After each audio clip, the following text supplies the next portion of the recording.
Hello and welcome to Sweden for round 7 of the FIA World Rallycross Championship 2017, which comes to you from the Magic Weekend. It's called the Magic Weekend because tens of thousands of people turn out to these Swedish forests for what is basically a motorsport festival for the most rock and roll of all motorsports, Rallycross. Now you could come here and celebrate with all of these lovely Swedish people, or you could just watch it from the comfort of your own home, because this round and every round are live on the Ford Performance YouTube and Facebook pages.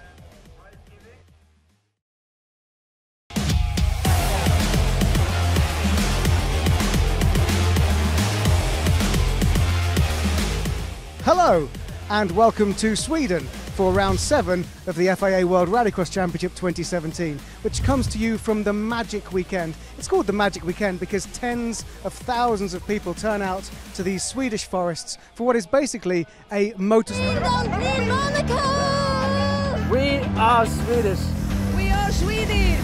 We don't need Indianapolis. Swedish. We are Swedish and we have Holjes. Holjes. Holjes. Holjes. I'm not Swedish, but I still love Holjes.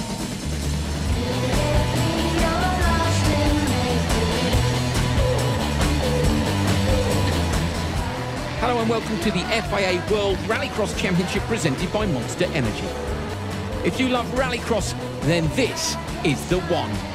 Fans make this remote part of Sweden become a mecca for the sport, as over 40,000 make the pilgrimage by any means possible and stage a massive, massive RX party.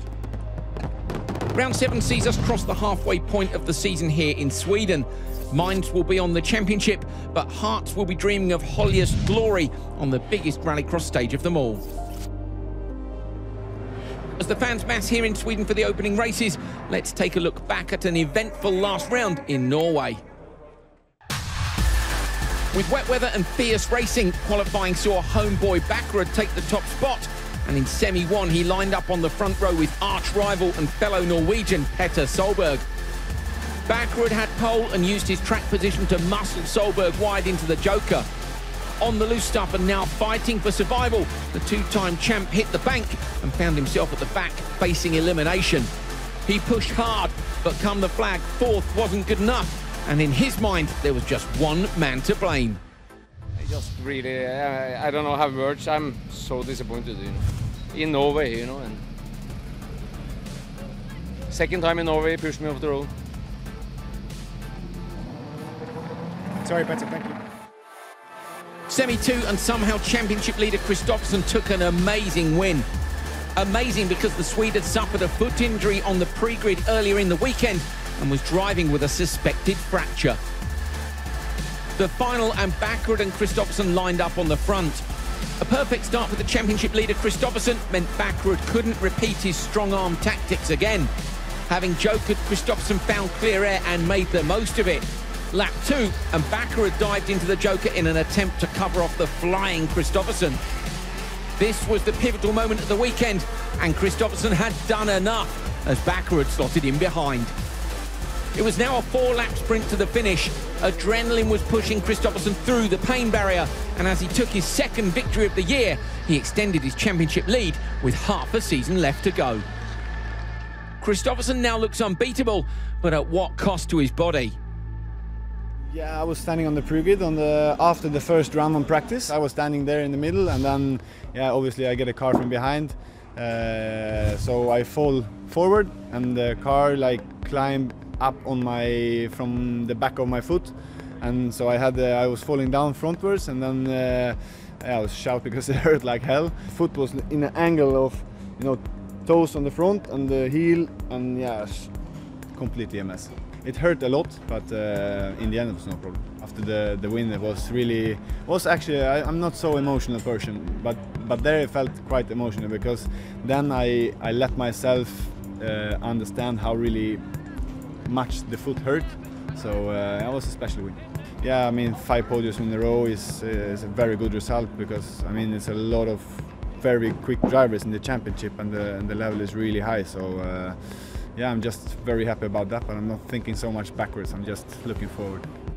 That victory sees him extend his lead at the top, but only by a slender 8 points. Solberg remains third behind Mattias Ekström. Missing his first final of the year in Norway could prove decisive in the battle for the championship. Only time will tell. Kristoffersen's victory sees PSRX Volkswagen Sweden build a huge 81-point lead in the team's championship. The others have half a season left to close the gap, but they will need to start now if they are to stand any chance. Only 3 men have now been in every final this season, and they're all Swedish. Ekström may be skipping class this round, but championship leader Kristoffersen and fellow countryman Timmy Hansen will want to keep that stat to their names. Let's take a look at their head-to-head results for the year so far. Johan Kristoffersen's stats in yellow, Timmy Hansen's in green. You can see very consistent results until Lydden Hill. Timmy's had a little dip at the last 2 events, Lydden and Norway. 15 times they've met on track. 80% of the time, though, that has gone the way of Johan Kristoffersen, a mark of his dominance so far this season. Qualifying race wins 11 to Johan, 7 to Timmy, but 4 semi-finals to Timmy's 1, and of course, crucially, 2 wins to Johan. These two will take the fight to the line on native soil.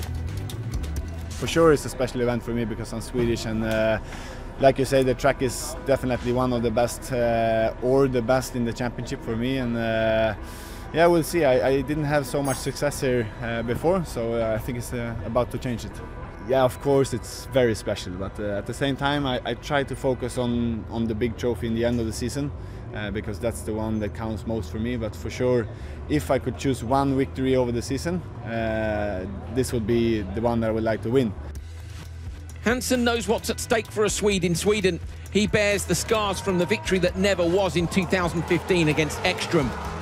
The move on the last lap of the final was deemed illegal, but Hansen has tasted victory here, and for a brief moment it was very sweet.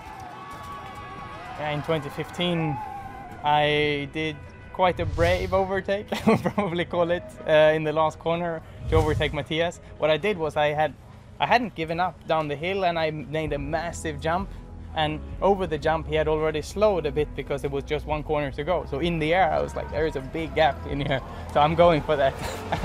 and then you know, I went a bit into the grass borderline of cutting, and it was, when I look back at it, it was very bold, but that's what I do. I take these chances, and I wouldn't have done any different if it was this Sunday.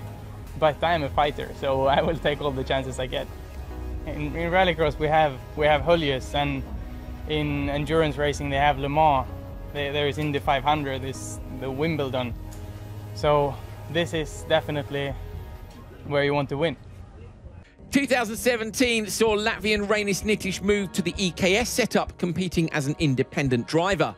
With Ekström missing for round 7, Nitish steps in alongside Topi Heikkinen, competing for those crucial teams' championship points in Sweden. This marks his 4th full year in World RX, and back in 2014, Nitish bagged 5 podiums and a victory in Norway, aged just 18. Sweden could be the perfect platform to return to the top step once again. For Norway, I stepped back again, and I started everything from zero, like new season for myself, and it went pretty good again. It means I gained some new experience together with Mattias and Topi next to me, and yeah, it's positive. From one side, it will be like a challenge to do the race without the team boss. That's good for us, you know, more focus, and I think we will do it quite good. As the teams make the final preparations, let's take a look at the track. Sweden and Holjes for the Magic Weekend. It's a fantastic atmosphere off the track, and it is a brilliant rallycross circuit. 1,210 metres for the standard lap, and extra 40 metres if you take the Joker. We ride on board with championship leader Kristoffersen over the crest in turn 1, and he goes for the Joker lap. So the standard lap goes left and over the circuit's first jump. Kristoffersen nudging the curb on the left and on the right, and then on the gravel. And look at this on the left-hand side. You can cut these curbs very high. Kristoffersen does into the right. This is a tight one. Up and over another crest. This circuit has so many rises and falls. In then to the velodrome, around the left-hander, on the throttle, use the full width of the road. Kristoffersson stays on the inside, finds traction there on the gravel. This is tar down the hill now into the fast right-hander and the driver's favourite part of the track, up and over the biggest jump of the season. It's a 35-metre flight, then braking hard into a hairpin and back round to cross the start-finish line.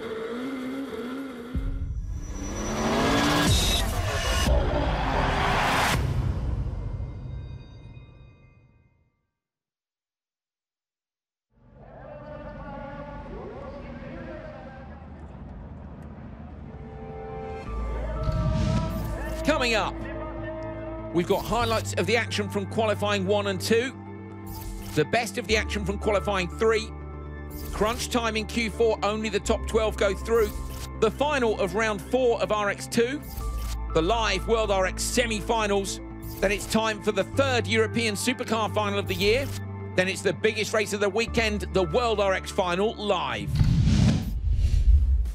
Prior to the start of Q1, the Holjes weekend started with a bang. On then to the racing. And first up would be Petter Solberg and Andreas Backrud meeting for the first time since that contact which Solberg was so unhappy with in the semi-final in Norway. He would be unhappy again as Backrud got the better of him down towards turn 1. These two went at it for the entire 4-lap race. They joked on separate laps, but when it came to the merge, Backrud was still in front. There was a lap to go. Solberg pushed like mad, but the double World Rallycross champion could not pass. Backrud took the flag. Kristoffersson on the way down to turn 1. Look at this contact. Super sideways from him. He ends up in the gravel trap. Slots in behind Oliver Ericsson, who's guest driving here from the GRC. On board with Kristoffersson. Here's another look. He pulls the handbrake, but can't rotate the car enough. Plows through the gravel and rejoins, but key to his World Championship lead is decisive moves like this. Straight up the inside of Oliver Ericsson on the very next lap at the very same corner, and from then on, Kristoffersson was pushing like mad. Two Finns did battle in the next one, Topi Heikkinen versus Niklas Gronholm. Niklas Gronholm having a brilliant weekend here. He tested at Holjes a couple of years ago, likes the circuit and got his best ever finish in Q1 with a P5. Sebastian Loeb on great form in his race. Out front, everybody doing battle behind him. No one could get close to the Frenchman, and with that clear air, it was him who won Q1. Q1 was really good for me. I could take a good start, be in the lead in the first corner. From that point, I had a clean road. I pushed really hard all the 4 laps. I did no mistake. I had really a clean run, and at the end, it's a first place. For sure, I'm a bit lucky. Kristoffersson went in the gravel. He put some gravel on the road for his 4 laps, and he's not so far. Peter was fighting with Backrud, but at the end, I have 50 points. On to Q2. Kevin Hansen here in last year's car, remember, beating all the drivers in this year's cars down towards turn 1. We ride on board with Timmers Janov, applying the pressure up and over the jump as you see Bowman is dropping time, going last into the joke lap on lap 1. Kevin Hansen held on all the way to the flag. What would he do in the 2017 car? Both the MJP Racing Team Austria cars in this one. Kevin Ericsson out front, Scheider slotting into P4. Watch for Ken Block making a late decision to go into the joker lap with Topi Heikkinen behind him. Ericsson, though, out front on a flyer come the merge. He was in the lead and he took the win. Final race of Q2, both PWs in this one. Solberg muscled out by Backrud. Contact between those two again on the way down towards the first corner. Loeb went into the joke lap. Gronholm followed him in, so Backrud was in a VW sandwich. Kristoffersson head down with clear air out in front. Let everybody squabble behind. Loeb managed to get the better of Solberg. Backrud 2 in front of those two, but Kristoffersson out in the lead on brilliant form. He wins Q2. I feel confident in the car and working very well together with Petter on the first 2 practice sessions, so we was trying quite a different setups. And I mean, Petter is expert on the gravel, and my favorite is the tarmac. So to be able to set up the car quickly towards also the new beat of tarmac down the hill is also very important. And yeah, guys are working very hard in the team. We was testing Monday, Tuesday in France, and yeah, it's just hard work in between every weekend, and yeah, that's what's in the background. Johan Kristoffersson then is at the top of the table at the end of day 1 with that win in Q2. Sebastian Loeb in P2 with the win in Q1. Then it's Backrud, Kevin Ericsson, Solberg, Timmy Hansen, Ken Block and Niklas Gronholm are the top 8. Kevin Hansen, Timo Scheider, Timmers Janov and Reinis Nittich the top 12. A couple of Swedes fighting to make the semis along with everyone else.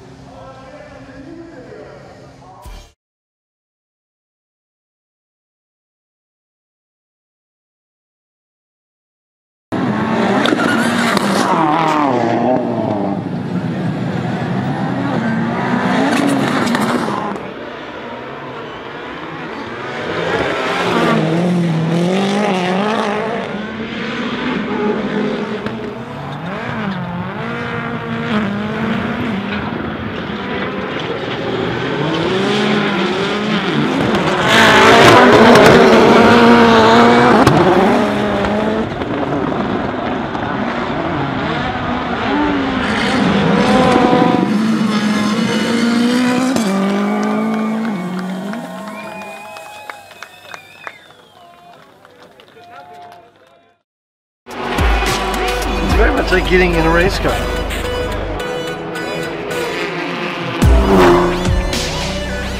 Hi, I'm Ken Block. I'm here in Le Mans, France for the 24-hour race, and I've had a lot of fun not only driving a GT on these beautiful French roads, but driving a GT today for 3 laps on the track. Been begging Ford for about a year and a half now to be able to drive one, so finally got my chance here in Le Mans, of all places. I've been able to interact with a lot of Ford fans here, be in the GT suites, see the team compete from behind the scenes in the garage, and watch this amazing race from various parts all over the track. So, good times, looking forward to coming back someday.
My name's Andrew Coley. Joining me on commentary this weekend is David Binks, and reporting from the Spotters Tower and the pre-grid, Neil Cole.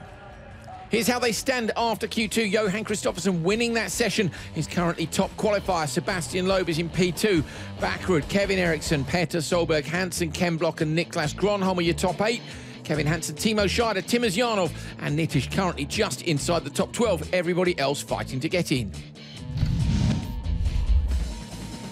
On to Q3, Sunday morning, Guy Wilkes and Choo Choo, who had that coming together yesterday. Choo Choo was disqualified for that. This time he managed to miss the rear end of Wilkes' polo, and Wilkes set about chasing down Topi Heikkinen, the Finnish driver, trying to fight his way back up into the semi-finals. Guy Wilkes on a bit of a flyer in the polo. He was out front, but unfortunately he had forgotten to joker, so Topi takes this one. Janis Baumanis on the inside for his encounter. He managed to beat Dubourg down towards turn 1, then stuck to the standard lap. It was Napik who jokered on the first outing. Baumanis with a small jump. Look at Dubourg holding on to that in the background. This fantastic roller coaster track, a win for the Latvian. A typical Holjes squeeze on the way down to turn 1 in the next one. PG Anderson trying to go around the outside, ended up with a trip through the gravel trap. Timos Yarnov was leading, but Reinis Nitish and him on different joker lap strategies. The Russian flying over the jump. Behind him at this point is Oliver Eriksson, but it all went wrong when they came round to the merge. So Nitish on the standard lap, Timos Yarnov on the joker. Contact between those two, a half spin, and it's Sebastian Eriksson who says thank you very much up the inside, and it was him who took the win. The Monster Energy girls are leaving the grid. The massive crowd here at Holjes is getting ready. That's interesting. There's Pernilla and Per Espen, who are up on top of the Monster Energy rig, so they're not in the Spotters Tower. They'll have a representative here. Monster Energy rig is up over the joker lap, and that, of course, is because Petter Solberg is in this one. He is on the inside. Ken Block next to him. Niklas Gronholm, Kevin Hansen and Timo Scheider. New boots all round for Solberg. Solberg currently P5, wants to be further up than that. Gronholm, with his best performance so far this season, is in P8. He had a P5 in Q1, and that's his best ever qualifying result. Marshall's on the grid, about to start their regimented walk backwards. Thumbs up to the drivers. Here they go. They'll stand at the back. You'll notice they're all wearing ear defenders, and that's because this is a brilliant motorsport which is incredibly noisy. ready to race. You can hear the local commentators shouting it to the huge crowd here. They're starting to come out of the forest in their droves now to see these guys in action. Ken Block tips the clutch, so does Kevin Hansen. Dreadful start for Kevin Hansen. Solberg up the inside of Scheider. Lovely job. Solberg into the front of the race already. Gronholm goes straight to the Joker after a bad start. He's through there, and I think that's a good decision. Yeah, great call, probably from Nicholas himself, but Yussi's on the comms to him, and that, you know, he's developing. He's got a great guy there that's bringing Nicholas on. You've seen it this weekend. Spoke to Yussi yesterday, and he said that when they arrived, Nicholas was just, and he's on the back of Kevin already. I wonder if Kevin's got a problem. He had a terrible start. You saw the back end really slide out, so whether they've got a transmission problem, a drive shaft problem, but Solberg, class of his own. Oh, look at the size of that jump. Ken Block in the background sends the focus. He's just going to hold on, using all that power to pull it back in towards the apex. What a track this is. Kevin Hansen's dropped back to P5 from the competition. We can see Nicholas Gronholm was past him already, so Solberg is going to push like crazy now. Scheider's going with him. Ken Block's behind. I don't think Block's being held up here, but these guys could afford to joker if they want to. Yeah, I mean, I was speaking to Forrest about Ken yesterday. He comes over the jump really sideways, asked him why. He said, well, when he's pushing through the last bend and coming up on the dirt, the size of the car sometimes makes it run wide, and that's why he's getting that kick as he comes over, and he's having to really straighten it up for the last turn. So Ken Block then with his style through. There's Pernilla. We want to see Solberg over the jump. There he is. Smaller jump this time. Squashes it from over at the side. Gets the car in early on the curbs. A little bit of tyre smoke from him. Crosses the line again onto his third lap. Will anybody from the front three blink on this lap? I don't think they will. Solberg's going to go full distance. Fastest lap of the day, 41.7. That's 5/10 quicker than Bowmanis went in the last one. So track may be getting a bit quicker, but Petter, of course, is a triple world champion 2 times in this sport. Block's dropped it. Block's dropped it. We saw him and Backward drop it there during practice. Climbs the bank and he's going to try and drop it back down onto the track. New dirt section for Ken Block there, but he's dropped a position as well. I think Gronholm's gone past. Yeah, I mean, we saw there, he took it in too hard at the left-hand turn, caught too much curb, rotated the car too much, and that just sent him onto the loose stuff and away up the bank. Not ideal. Meanwhile, though, Solberg out front is having a very clean run indeed, and this could well give us the benchmark for Q3 so far. We've got just one race to come. Solberg into the Joker lap now. Scheider behind him with the tyre smoking through turn 1. Solberg is tidy. Let's see, does he get it to the apex? He does. He's on the gas early. He misses the barriers on the exit. Gronholm's going brilliantly this weekend. Gronholm slots in front of Scheider. Brilliant job by Niklas. I wonder where Ken Block would have been if he hadn't dropped it, but either way, he did. Gronholm goes to P2, so this is Niklas Gronholm's best weekend so far. His dad will be very pleased indeed with that, as will Jussi Pinamaki. Scheider all over the back of him on the run down towards the last corner, up and over the jump. The target time 2:55.4 in the bottom corner. Solberg's coming around the last corner now towards the flag. He takes it, and the time is 2:52.8. He's destroyed it. He's 2.5 seconds faster. Solberg goes FTD so far. Gronholm crossed the line in second. Ken Block only just crossing the line now, so Block passes over the start-finish line, and Kevin Hansen behind him. So Kevin Hansen, David, broken on the start line. Yeah, we'll see it in the replay hopefully, Andrew, but literally when he went on the launch, you just saw the whole car slide sideways. Now that generally means he went to rear-wheel drive, so whether they lost a drive to the front diff or something went wrong in the front diff, but something wasn't right with Kevin there. That's not his usual style. Solberg takes it 2:52.8. Niklas Gronholm, Timo Scheider, Ken Block and Kevin Hansen. Solberg up to the top. Bowmanis still sitting in P2, and a great job by Gronholm in P3. Well, let's have a look at a head-to-head between Sebastian Loeb and Andreas Backerud. Loeb, of course, with Peugeot Hansen, Backerud with Hoonigan Racing Division. You can see some mixed results there for those two. Some peaks and some troughs. 8 times they've met on track. 75% of the time it's gone Andreas Backerud's way. So Backerud doing ever so well. Sebastian Loeb not quite so much. 13 race wins to Loeb for 11 to Backerud. 1 semi-final win, but neither of them has won an event so far this year. The last race of Q3, Monster Energy Girls holding up the signs for us to tell us. Race 5. Tommy Kristofferson looking relaxed. His son, of course, racing in this one. Johan Kristofferson currently overnight top qualifier, having won Q2. And he is on the inside for this one. Kevin Eriksson next to him, Andreas Backerud in the middle, and then we've got the Peugeot Hansen teammates on the outside, Timmy Hansen, Sebastian Loeb. Interesting, Johan Kristofferson goes with 2 new tyres on the rear. That's the first time we've seen that in this session. Everybody else on used tyres. Up in the spotter's tower, there's Eric Fahren, who's the spotter, of course, for Sebastian Loeb, and Kenneth Hansen spotting for his son, Timmy. Timmy, we've got the camera right down in the footwell, pulls the car into gear. The knee raises up as he gets the throttle, ready for the launch, ready to race, revs are up, here we go. So loud from the Focus and from the Polo as well on the inside. Great start by Loeb, hooks it up big time, slams the door straight away on his teammate and on Backward. Backward though, super sensible, ends up on the outside. Backward's going to joker. Christopherson checks up into turn one, so Backward, great decision by him, and one of the Peugeots has gone with him. It's Timmy Hansen has gone with him. Timmy with the black rear wing, Sebastian Loeb with the red. Yeah, well, we talked about it just before about committing to the joker. Backward decided as he came over turn one, he gave a lot of room to his driver on the outhand side, but he was committed to take his joker lap. Nice entry, nice speed. He can really hunt these guys down now. Interesting there, the difference in start between Sebastian Loeb and Timmy Hansen. You'd think those guys might go with similar settings, but Loeb absolutely smashed it, unless slot number 5 is just cleaner. Slot number 5 might be a bit cleaner, you know, the car's coming round, they're throwing a bit of dust up, but, you know, that was just a good reaction to the start lights as well. Like, it only takes milliseconds to get a good car length off the start. These cars are so quick. Christopherson then is hunting down the time of his teammate. Christopherson said to me, into the joker, that goes Sebastian Loeb. Where's Loeb going to come out? Loeb's already dropped time. He's going to come out P5, almost hits the barrier on the exit as well. So Loeb out in P5. That shows it was a good decision to get out of all that contact in turn one and go joker lap one. That's right. It was a bit strange to see Loeb get a bit crossed up there through the joker lap. It's not normally his style. So, you know, maybe it's still a bit slippy in that joker. You haven't got as many cars going through that section. Look at that. Look at that. Christopherson in full attack mode right out to the edge of the jump. I was saying a minute ago, free practice. He practiced the joker lap more times, he was going to say, than the standard lap, because he was sure that Solberg had an advantage over him in the joker. And we think, David, that that's just Solberg and the rally background. Yeah, I mean, the joker, they're doing it 1 lap per race. The rest of the track, you're on it all the time. So, you know, if you're going to do practice, focus on the bit that you're not going to be driving all the time, so you do know you're going to get it nailed that time you do it. Kevin Eriksson on a good run again. Where's Ericsson overnight? Ericsson's P4, so that's great for him. He was P2 in Q2. We ride on board with Timmy Hansen through this super committed part of the track. Look at that huge handful of opposite lock. Hopefully we'll stay for the jump. Up and over the gravel. Here we go with a big crest. He's right out on the outside, but he squashes it beautifully. Yeah, I mean, from that camera angle, you're a bit higher up, so he can actually see that you can see from the camera that what's coming over the crest. Timmy's lower down in the car, so he's actually blind, like we were talking about. He comes up over.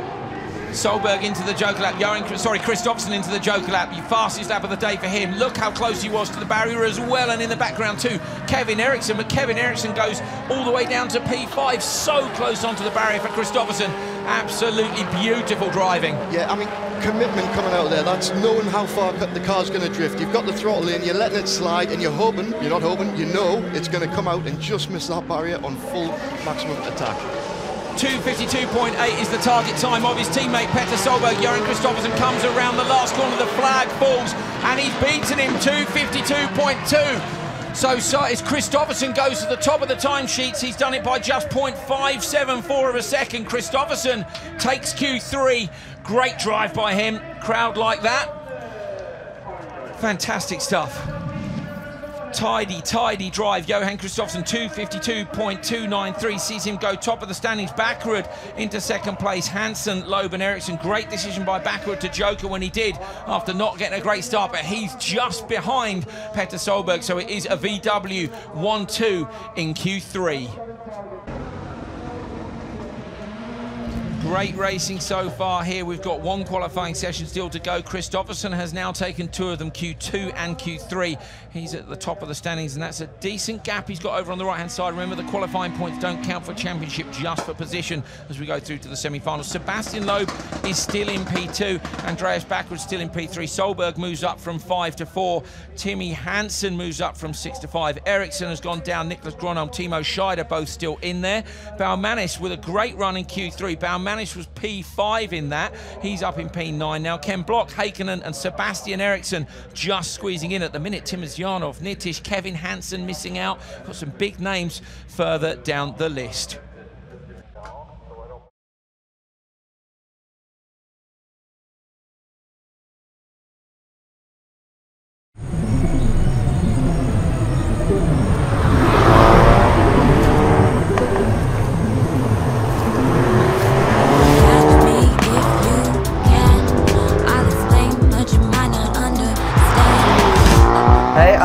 Backer. Today I'm enjoying an off day here in Barcelona on some twisty roads and enjoying the Ford Focus RS. You have a feeling when you drive it, it's more like a race car. The clutch is like a racing clutch. No matter what gear I grab, the power is always there.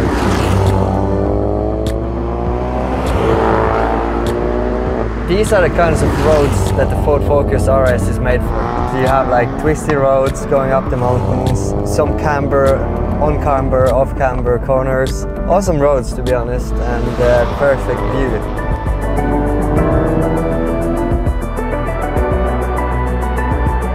Having a car which also gives some sound in the exit of the corners when you go back on throttle, it's just pure awesomeness. I take down the window. That's important when you see a tunnel. And you stomp on the load pedal. Oh yeah! Yeah, baby! Being a motorsport athlete, you create different feelings of a car and how you want it to behave. And for me, this Ford Focus RS is giving me exactly what I want to have. It gives me passion, it gives me charm, it gives me a soul to drive, and that's what I like about this car the most.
Q4 coming up. Here is how we stand ahead of that. Johan Kristoffersson is currently the top qualifier, having won Q2 and Q3. Sebastian Loeb in P2. Then it's Andreas Backer, Peter Solberg, Timmy Hansen, Kevin Eriksson, Niklas Gronholm and Timo Scheider, both having great form this weekend. Baumanis, Block, Heikkinen and Sebastian Eriksson just inside. But Timo Zyanov, Nitish and Kevin Hansen will all want to make the semis. On to the first race then of Q4. People who'd had problems in Q3, of course, Ken Block had that spin. Kevin Hansen had broken his transmission. Ken Block there making another late decision to joker. Or clipping the barrier on the exit, that was Guy Wilkes. He'd taken the front corner off on the way in. Kevin Hansen going well, but come the merge, Ken Block had managed to make up the necessary time to get the undercut and to come out in the lead, which he would hold until the flag. PG Anderson on the inside of this one, down into turn one. Oliver Eriksson nearly took him out here on the brakes. You'll see he's just sideways. I think possibly a tap from Choo Choo behind him. Oliver Eriksson then goes into the joker with Choo Choo. PG Anderson, meanwhile, knowing he's probably not going to make the semis, put on a fantastic show for the crowd. Timo Zyanov and Sebastian Eriksson in the next one, fighting for a place in the semi-finals.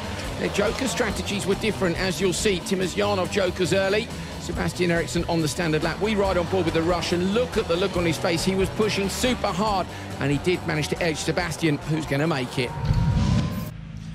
Q4, race 4. Sebastian Loeb on the inside. Niklas Gronholm, who's 7th look after Q3. I'm pretty sure that would be his strongest qualifying ever. Kevin Eriksson, Timo Scheider, the teammates alongside each other. Topi Heikkinen on the outside. New tyres all round for Sebastian Loeb. New tyres on the right for Timo Scheider. Crowd sitting down for this. What's lovely about them is as the action gets underway, you see them all stand up on the way down to turn one. Gronholm with a little nod. I wonder if that's to his spotter. Maybe he's just heard something on the radio. You see him double check the car in terms of gear, handbrake, get everything loaded up and good to go. Niklas Gronholm likes this circuit. What can he do here to book his place in the semi-final? Scheider and Ericsson side-by-side, contact between them. They need to be careful. Haikkonen's got in front, but I think Ericsson's going to get through.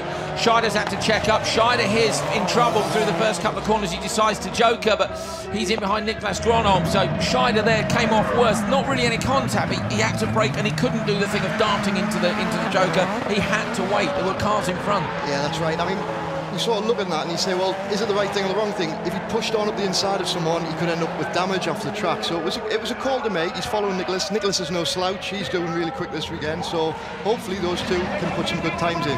Not even a mention for Sebastian Loeb in the first couple of corners, and it's him who is leading this one. Loeb, of course, won Q1. That was a 2:55.1 that he got. At the minute, Timozyanov is leading Q4 with a 2:55.7, but we have seen two 2-minute 52 runs from Johan Kristoffersson to win the other two sessions. So Loeb really needs to push very hard indeed. And Loeb at the minute is in P2 in qualifying. So we could see Sebastian Loeb on pole for semi-final 2. Andreas Backrud, though, we know from P3 currently in qualifying, will be desperate to take pole position in the second semi-final. So Loeb here is fighting to hold on to pole, and David, it is important. It is. This is where he drives best. He comes from the rally background. He can set times. He can put the car where he wants to do. He's got a clear run. He's going to have to pull. He's going to go to the end for the joker lap. Ericsson's only 1.3 behind. So, you know, we might see Ericsson joking now. He's 2.5 behind Haikkonen. Haikkonen's got a joker, and he's 4 behind in front of Gronholm. So, yep, they've both gone in. They're going to come back out in front of Gronholm, and then they can chase down Loeb. He'll clear it. Fantastic analysis from David Binks. Gets it absolutely bang on the money. Kevin Ericsson responds to Gronholm's place behind and slots it in front. I think we've seen a spin in the background. We have dust for Haikkonen in the background. Scheider's managed to come through, so Scheider has passed Haikkonen. We ride on board with Gronholm on the fastest section of the circuit. There's that new bit of tarmac. Ericsson with a little lock of the front right wheel is now 4.2 down at the last checkpoint on Sebastian Loeb. And Loeb is only going to need 3 seconds to hold on in the joker. Fastest lap of the day, Sebastian Loeb, 41.5. That tells you need to know about what the 9-time World Rally Champion is doing. Super tidy through there, through the left and through the right. Sebastian Loeb is miles in front. It was just a clean run. He just took the lap by lap and just kept it on the pace. Nice and smooth. He's a god when it comes to driving these cars. Absolutely brilliant performance from Sebastian Loeb. Toppy Haikkonen, though, who's had that spin, don't forget, he's currently in P11, and this could cost him his place in the semi-finals. He's on equal points with Ericsson and Timozyanov, who had that brilliant run in the previous race. So Sebastian Loeb comes through, takes the top time easily, 2:52.4. That's quicker than Kristoffersson did to win Q3. So Peugeot, fastest time of the weekend is Q2 from Johan Kristoffersson with a 2:52.3. So suddenly Sebastian Loeb has managed to find the pace in the Peugeot. Have VW found an equal jump? I mean, it might be track conditions. We'll find out soon enough. The VWs are up in the very next race. Loeb takes it 2:52.4. That's the fastest that the Peugeot has been this weekend. Kevin Ericsson, Niklas Gronholm, Timo Scheider, Haikkonen with that problem and spin look drops off, and look where Timozyanov and Ericsson are. That might push Haikkonen out. We might see Timozyanov and Sebastian Ericsson go through. Fascinating battle for the last slots in the semi-finals, but great job by Sebastian Loeb. Have Peugeot found enough to match the pace of the VWs? We'll find out in just a few short moments. Let's see. Sebastian, that was an incredible time. Quickest time of the weekend so far. What happened in there? I pushed really hard. I know I have an opportunity. Being sixth in the previous heat, I had the pole. I put new tires. I know I need to have a good time if I want to keep a first row for the and a first pole for the one of the semi. I tried really hard. I think I did a good job. Now we have to see the other guy behind. They are also very fast, and the track was in a good condition, so it was fast. Well done, thank you. Well, the crowd here in Sweden, the massive crowd in Sweden, are going nuts. There's a big Mexican wave going on. That's because this is the last qualifying race, and we're going to find out who's going to make it through to the semi-finals. Let's take a look at the lineup for Q4, race 5. Johan Kristoffersson on the inside and Petter Solberg next to him, the two teammates. Even better than that, Bakkerud's next to Solberg. We know how well they get on in turn one. Timmy Hansen and Janis Baumanis, who had a brilliant run in Q3. But this is key. Bakkerud has taken 4 new tyres. Look at his position. He's third after Q3, and that is a direct response to Sebastian Loeb taking 4 new tyres. He was P2 after Q3. They're both fighting for pole position in semi-final number 2. There's Pernilla up on top of the Monster Energy rig looking down. There's Timmy with the standard fire up of himself as well as the car. He's on the handbrake already, ready to race comes on. This is for pole position in the 2 semi-finals. This is what this race is all about. Oh, jump start. Bakkerud jump start, top of your screen. That is going to cost Bakkerud. Bakkerud was P3 in the standings and he was desperate on his new tyres to take P2 off Sebastian Loeb. Sebastian Loeb is currently at the top of Q3, and Bakkerud, who was the only man on new tyres looking to take that pole position off in semi-final 2, has jumped the start. Oh, they don't like it, but still cheering. Okay, here we go. Restart Q4, race 5, jump start for Bakkerud, first time round.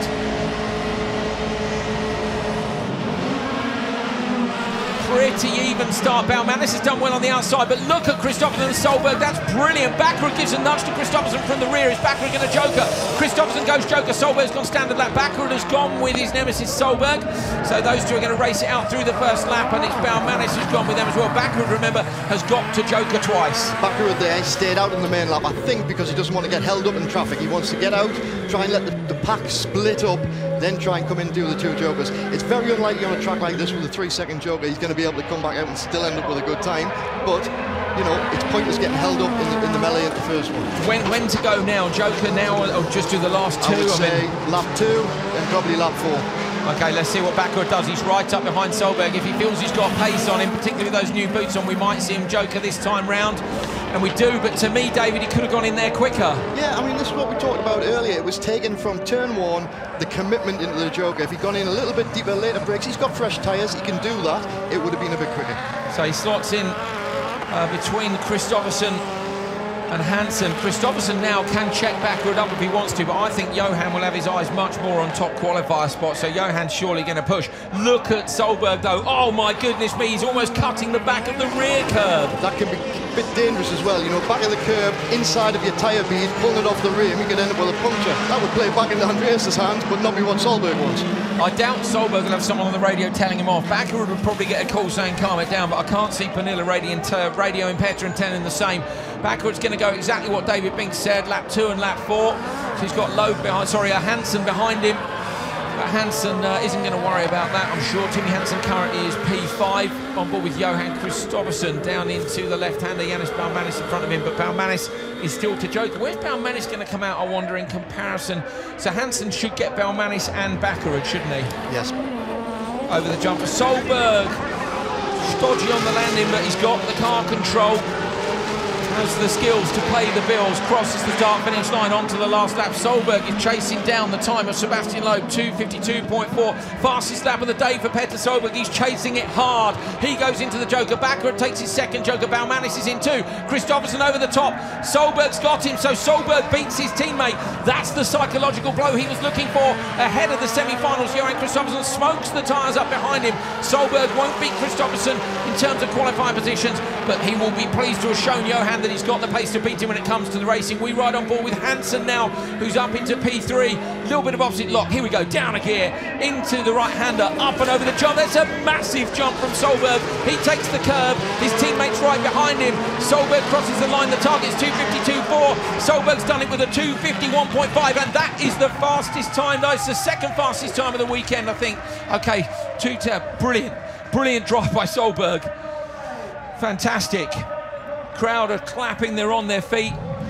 They'll be very pleased with a result like that. Look, Solberg with a 2:51.5. Sorry, yes, that is the fastest time. That is the fastest time, definitely confirmed. We'd had 2:52s before. Johan Kristoffersson's done another 2:52.2. That's the quickest he's gone this weekend. Timmy Hansen, look, with a 2:53.4. They slot in right up there. So Loeb, look, and manages P3. Bakkerud, crucially, is down in P8. Petter, you look like you were pushing so hard in that. Did you need to go that flat out? Yeah. If I didn't win the heat now, you know, I would have been third and me and Johan in the same semi-final. And now we are first and second. I think if the calculation is correct, and then we are in 2 different semis. But I pushed, I mean, unbelievable. I did some mistakes from the start straight away. Pushed a little bit too hard too early. But last lap, I must say I was very, very flat out. Yeah, we could see. It looked like you were bouncing off the Armco, taking all the curbs. Yeah, I tried. I had a little bit on the seat down to the right hand before the big jump. Few laps, I didn't get the perfect there. Small mistake in the joker lap also, you know, it's so rough there. So. But good teamwork with me and Johan again, and he is a fantastic driver, and he actually helped me this time. And so are you. See you in the semi. Thanks. Well, Petter Solberg with a new level of very, very flat out. And he's right, he's moved up to P2. So it is the 2 Volkswagen Polo GTIs on pole position in semi-final 1 for Kristoffersson, who is the top qualifier here in Sweden at home. And Solberg in P2. I say we'll take pole in the second one by winning Q4. Sebastian Loeb moves down a slot into 3rd. Andreas Backer is down in 4th. Oh, interesting. Solberg versus Backer on the front row in semi-final 2. That'll be exciting. Timmy Hansen, Kevin Eriksson, Niklas Gronholm, Janis Baumanis with a great performance, and that's a great performance too from Niklas Gronholm.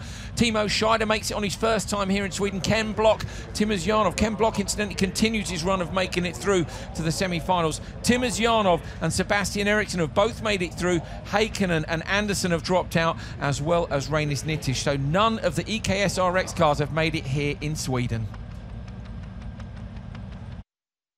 Racing so far this weekend from the World Rallycross Championship, and of course we've still got the semi-finals and the final to come. Cannot wait for that. But as you can see on the grid, we have the RX2 finalists for round 4. Ahead of that, I think we'll have a look at the standings to see where the championship is up to this point. Cyril Raymond leading on 107 points from Dan Rook on 94. Guillaume de Ridder is in 3rd place. William Nilsson, Tanner Witten. Tanner Witten hasn't had such a good weekend here, unfortunately. Didn't make it through to the semi-finals. But you're going to see those top 3 guys in action coming up now. Let's have a look at the grid then for the final of round 4 of the 2017 RX2 Championship. On the front row, Cyril Raymond and Dan Rook, the arch rivals. Raymond has taken all the wins so far this year. He's going to be hoping to do another one here. Then it's William Nilsson and Guillaume de Ridder. And on the back row, Andreas Backman and Stein Fredrik Akra. These guys have been battling hard all weekend. Dan Rook having to learn these circuits, of course. It's hard for him. Raymond's been here before. Raymond is the current champion.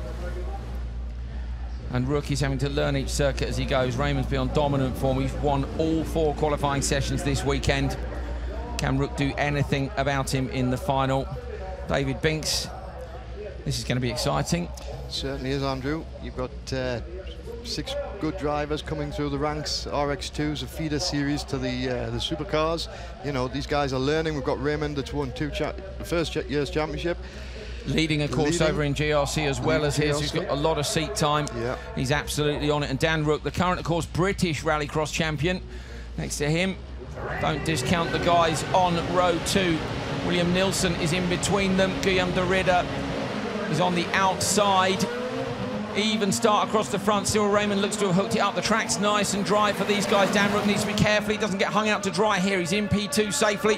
Follows into the first corner, into the Joker lap. We've got 3 cars have slotted in, but it is Cyril Raymond leading from Dan Rook. Nilsson, Backman and Akra have all taken the Joker lap. Yeah, we've got a good start off the line. All 6 cars nice and steady. Nobody causing any bother to each other. Over turn 1, a little bit of a split. You know, Raymond out in the front again. He's TQ'd 4 qualifying heats this weekend. He has. I mean, it's been unbelievable. Could Rook have jokered on that first lap, or is it? I mean, in some ways, I wonder if he wants to follow Raymond and just see if he can hold on to his coattails. Yeah, I mean, there's 2 trains of thought here. You could joker and come back out behind some slower cars. It's not going to do him any good. So if he stays with Raymond and probably tries and nips in once they've pulled a bit of a gap, maybe 2 laps time. Look at Raymond here. I mean, he's really pushing on already. De Ridder's gone with them. So not Raymond sideways over the jump landing. I think he may have just got a back left puncher. Okay, interesting to see. David Binks thinks there may be a puncture with the championship leader, Raymond, and he's right. Good spot, David Binks. He is in trouble. Cyril Raymond has taken all the wins so far this year, but David Binks spotted a puncture, and he's defending hard from Dan Rook. It's pointless because it's not going to work. DiBenedetto now is on the other side of him. Cyril Raymond has got cars either side. Dan Rook here has ended up in trouble because DiBenedetto has managed to get through where Rook hasn't. Rook's on the inside, DiBenedetto now up towards the jump. They're both full throttle over that. Cyril Raymond is going to drop back. Dan Rook having a look up the inside. He's got the nose hooked up. Great move by the British Rallycross champion. Gets it alongside DiBenedetto. Absolutely fantastic. I mean, Dan's driven a fantastic couple of corners there. You know, literally, he should have been able to get past Raymond. Was blocking. Raymond with a spin. I thought he was going to go over. Yeah, I still don't understand. When you know you're out of the speed of the chasing pack, move over, let the cars through. This is when you can cause some extra damage for people that are still running. If it was lap 5 or lap 6, I'd understand it, but on lap 2, you're gone. You're spoiling everybody else's race. So Raymond then in trouble. Raymond with a puncture is back. He's at the back of the pack now. I'm sure he'll try and continue. To be honest, he'll get the same points. If he doesn't, in some ways, he might as well park it. But Dan Rook is out front with DiBenedetto behind him. So these guys are P2 and P3 in the championship. It's a fair old gap back to... go on, carry on, David. I'm just a bit concerned there with all that carnage behind of Raymond. The gap for the jogger lap. Nielsen's managed to come in and out on the first lap, and he's catching them up a little bit. We've got 3.9. You obviously see that a little bit less than the supercars. And Rook's jokers now. Rook's actioned it straight away. He's decided he's got to get in and out. So Rook's going to go in, and Nielsen runs wide. Nielsen has run wide, so DiBenedetto takes the lead, but Nielsen ran wide in the background. I think it's Bachmann who's right up behind him, and Nielsen making that mistake has basically meant that Rook can get out in front, so now he's going to try and get back onto the back of DiBenedetto. Yeah, we've seen Dan. He's a very smooth driver. He's come from British supercars. You know, literally, we were talking to him earlier on today, and he was saying it's a big difference jumping back into a supercar light, that literally it's a different driving style. They've got to be so much more smoother. It's a bit like a go-kart. They can't just chuck it in and use the power to pull them out the corners. But he's got the skill. He's got 2 laps to go here, Andrew. Let's see if he can get back on the back of Nielsen and DiBenedetto and get back out in front. Take the win, we'll have to see. So DiBenedetto's going to push really hard. I wonder if he's going to joker to try and hold on to P2. And DiBenedetto does go into the joke. So this is again in response to Nielsen and Bachmann behind. This is for a podium place. Dan Rook over the top. And DiBenedetto slots in behind. So DiBenedetto holds on to P2. Rook now has just 1 lap to go to take his debut win in the RX2 category and close down the lead to Cyril Raymond ahead. It's a fair gap at the front, but a win is, 8 points compared to the 1 point that Cyril Raymond will get. So this is great news for Dan Rook. Raymond is still running. He's 23 seconds down, as you can see from the timing on the top left of your screen. Dan Rook will still take this as a win. He deserves it. You know, at the end of the day, he's been pushing Raymond all year long. He's literally the one man that just hasn't managed to pip him to the post. So, all right, Raymond's out of it, but Dan knows he's coming into this, he's learning the tracks, he deserves to do well here. If you don't apply the pressure to the guy who's quicker than you, they're never going to make any mistakes, and that's what Dan's done. He's applied the pressure, and for whatever reason, Raymond has ended up with a puncture. We don't know where from. I mean, where was it? After the jump in the first corner? I've been worried about this all weekend. The cars are taking so much air on some of these jumps. When they're coming down on the landing, if they're too much sideways, they've got a good chance to rip the tyre off the bead of the rim. Nielsen having a look up the inside of DiBenedetto on this final lap, but DiBenedetto moves across towards the arm car, manages to cover him off. So Nielsen couldn't quite get through. He, of course, took his first RX2 win in Nordic Series recently, but this man is about to take his first international RX2 win. It's Dan Rook who takes the checkered flag in Sweden, followed by a train of cars, DiBenedetto, Nielsen and Bachmann in close succession over the line. Well done, Dan Rook. The British Rallycross champion triumphs here in Sweden. Acra coming round to take the finish.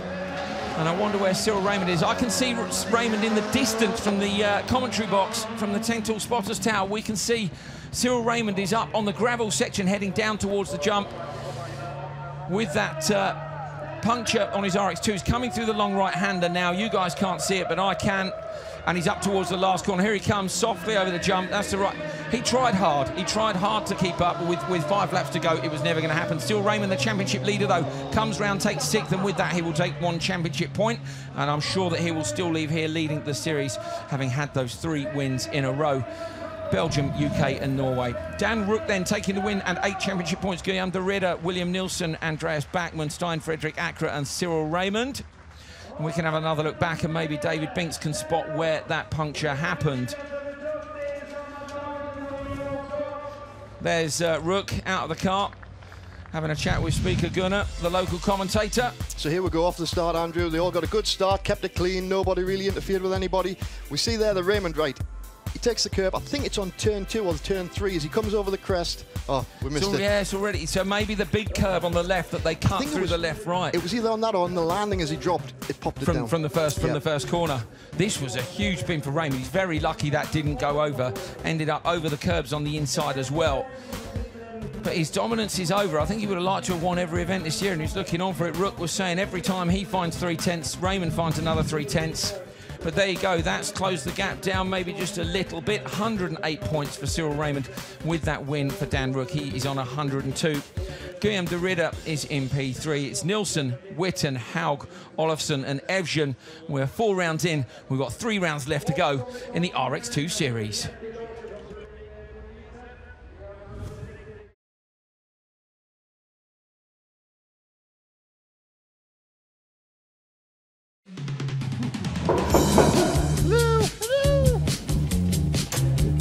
Who is it? Come on in. Welcome. Awesome. Can't believe I'm here. This is basically, in the most simple terms, our race headquarters. Come on back through here. This is the shop area. Awesome. Beautiful building. The real reason we brought you out here is we wanted you guys to be the first to see the 2018 limited edition Focus RS. We went right to the enthusiasts and right to the forums to come up with the ideas that you're going to see on these cars. Specifically, it's some of the posts that we've seen you guys make, and there have been a lot of others that have had similar ideas. We love the ideation and the brainstorming and the conversations that go on that you guys are involved in, and that's exactly how we came up with a lot of this stuff that you're going to see. So, should we take a look? You guys can give us a hand, and we'll uncover them.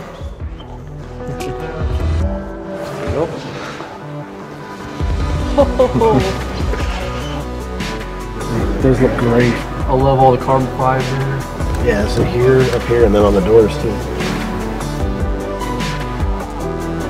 You know, we saw a lot of you guys on the forums right away when we launched RS asking for red. We're going to offer it in 2 colors, race red and nitrous blue. So they're all going to come standard with a black roof, black mirrors, black spoiler, new blue RS decal in the spoiler depression. We standardized a lot of the optional content, so forged wheels, standard with an RS badge in the middle. All the content that used to be in the RS2 package comes standard. But of course, we weren't just going to do that. We're adding a limited slip differential to the front axle. This is the 2018 limited edition Focus RS. We have you guys really to thank for how this turned out. Good to see, Ford listening to, actual people that have the cars and taking into consideration what they think. We actually did some different renderings, and one of the renderings we did was red, and everybody's comment on the forum was, holy crap, the red looks really good. I think we're gonna have to get one. It just looks aggressive, and I love that about it. I really do. I think it's amazing what Ford's been doing to really interact with the core consumers of this car, the real true RS enthusiasts.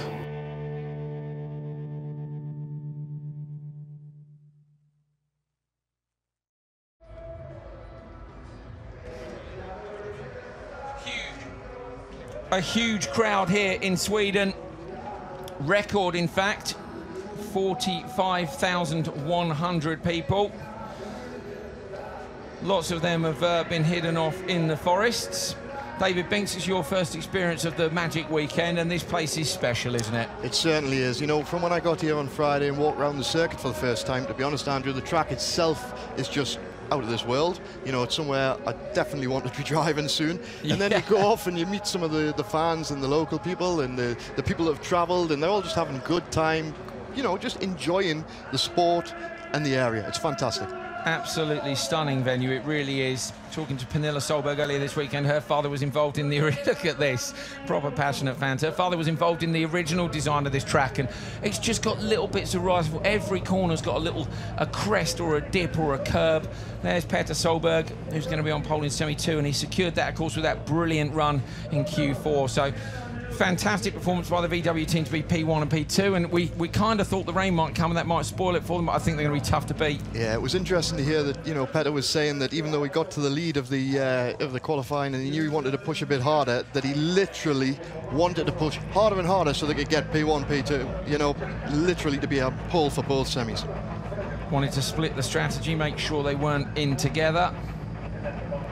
Drivers in the cars. It's hot here. It's been cloudy most of the day, but I'd say it's up to sort of low to mid-20s now. It was absolutely boiling yesterday. Such hard work for the drivers. The fans have got the canopies up. I'll say that's partly because it was sunny and partly because we were expecting thunderstorms, but looking around over the horizon, which is hard to see because it's beautiful tree-lined mountains all around this fantastic venue. A river running down just beside us. We can't see anything that's looking like a thunderstorm in the distance, so they're going to get sunshine right through to the end of the weekend. We've got 4 races to come, 2 semi-finals for the World Championship, the final European Rallycross Championship for supercars, and of course, round 7 of World RX. Stay with us.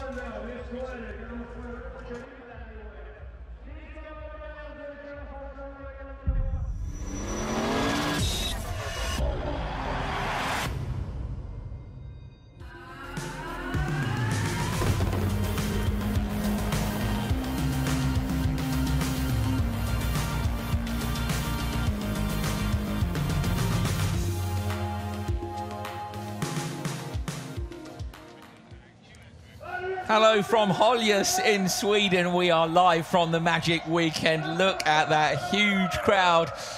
Massive Mexican wave going. It's a Swedish wave here in Sweden. They can't wait. I can't wait. Look at that. This is a brilliant, brilliant event. You've got to come to a World RX event. If you've got to pick one at the minute, I'm picking this one. I've got to be honest. It's brilliant. They're all wonderful events. They've all got such great character. But this one is special. It's 30 years of history, and that's why it's ended up like it is. It is just completely unique. We're coming up to the semi-finals. You want to know who's going to be in those semi-finals? Let's have a look at where we stand after qualifying here in Sweden. So Kristoffersson then with top qualifier. Petter Solberg, his teammate, P2. So those guys will be on the 2 poles. Then we've got Loeb, Backward, Hansen, Ericsson, Gronholm with a brilliant qualifying run along with Baumanis, and Block continues. He's made the semis at every event this year. Scheider, you'll notice, has been demoted slightly, and that was due to contact with Topi Heikkinen in Q4. He was given a 5-second penalty. He still makes the semis. It doesn't affect who's in, but he drops down. Timmers Yarnov and Sebastian Eriksson, who led here, remember, in 2014, but broke the suspension. They're all through to the semi-finals, and look at that. I say Kristoffersson is on pole in the first one with Sebastian Loeb alongside him, but we're all looking forward to semi-final 2. Solberg and Backrud after their contact in Norway. What's going to happen here in Sweden? Now, Neil Cole's been out and about, and earlier on he managed to catch up with our top qualifier, who's on the grid already, Johan Kristoffersson. Let's hear what he had to say before he got in the car. Johan, pole position for semi-final 1 here in Holjes with 9-time World Rally Champion Sebastian Loeb alongside you. What can you do off the start? I think, I mean, Sebastian is a fair driver, so if we get an even start, I think we can split our strategy and hopefully have a clean and nice semi-final. And I mean, for me, to win the semi would be very nice to be in the front row in the final. So yeah, that's what we will try to do. And if you can think about it now, what would it be like to win the final here at home in Sweden? Yeah, that would be, I mean, of course, very nice, and for sure it's very nice to score a lot of points, and to score a lot of points with a win in Holjes might be the best way to score those points. So yeah, I will give it a try. Okay, good luck. Thank you. Thank you. They're all trying very hard not to think about it, but they're all thinking about it. This is the one they all want to win. It doesn't matter where you're from, you want to win here. This is World RX's Monaco. Coming up for you, we have the 2 semi-finals for World RX. The top 3 go through, and the bottom 3, of course, will go no further. Then we have the final of the European Rallycross Championship, round 3 of 5. And then last up for you, we have round 7 of 12 of World RX. The cars are on the grid already. It's hot down there. We're not going to keep them waiting, and they are waiting for us. So let's have a look at the grid for the first semi-final for round 7 of the FIA World Rallycross Championship 2017. Johan Kristoffersson, the championship leader, with 2 new tyres. They managed to save a pair on the front row with Sebastian Loeb, the 9-time World Rally Champion, alongside him. Loeb's been quick here in the Peugeot. Can he be quick enough to beat the VW? Hansen Loeb's teammate, and Niklas Gronholm, who loves this circuit. Timmy Hansen, 4 new tyres. So we've seen people put in some blinding times when they've had new tyres on. Niklas Gronholm's got 2 as well. Bringing up the rear of the grid, Ken Block and Timazyanov. Both those guys on used tyres. They used their tyres to make it through to the back of this semi-final. There's Timmy in the car, bangs his thighs, pulls the car into gear. We don't know what he shouts. I must ask him at some time in case it's rude, then we can beep him out. I'm sure it won't be known, Tim. He's a lovely bloke. There's Christopherson, the complete opposite, just absolutely cool and fully focused on the job in hand. And the job in hand is make it through to the final of round 7 of the FIA World Rallycross Championship. Ready to race, lights are on. Here we go. Green lights, a great start by everyone. Christopherson is ahead of Loeb. Loeb slightly alongside Loeb on the slightly dirty line. Contact. Ken Block runs into the back of Hansen. Gronholm seems to be down in P6. Where's Gronholm going to go? Timazyanov's gone into the Joker and into, I think it was Hansen who's gone in front of him. So Christopherson leading from Sebastian Loeb. Hansen and Timazyanov to the Joker. Yeah, strange start there. We all got a little bit concerned that there was going to be a bit too much action in the first corner, but a little bit of a run at the back by Block, not too much. Split themselves up, and then they can get running and see where they're going to spread out to. On board with Gronholm, he comes down to this super fast section of track. Christopherson pitches the car in, down a gear, and up towards this huge jump. 35-metre flight, Loeb lands it on the nose. Gronholm's gone with the leading group.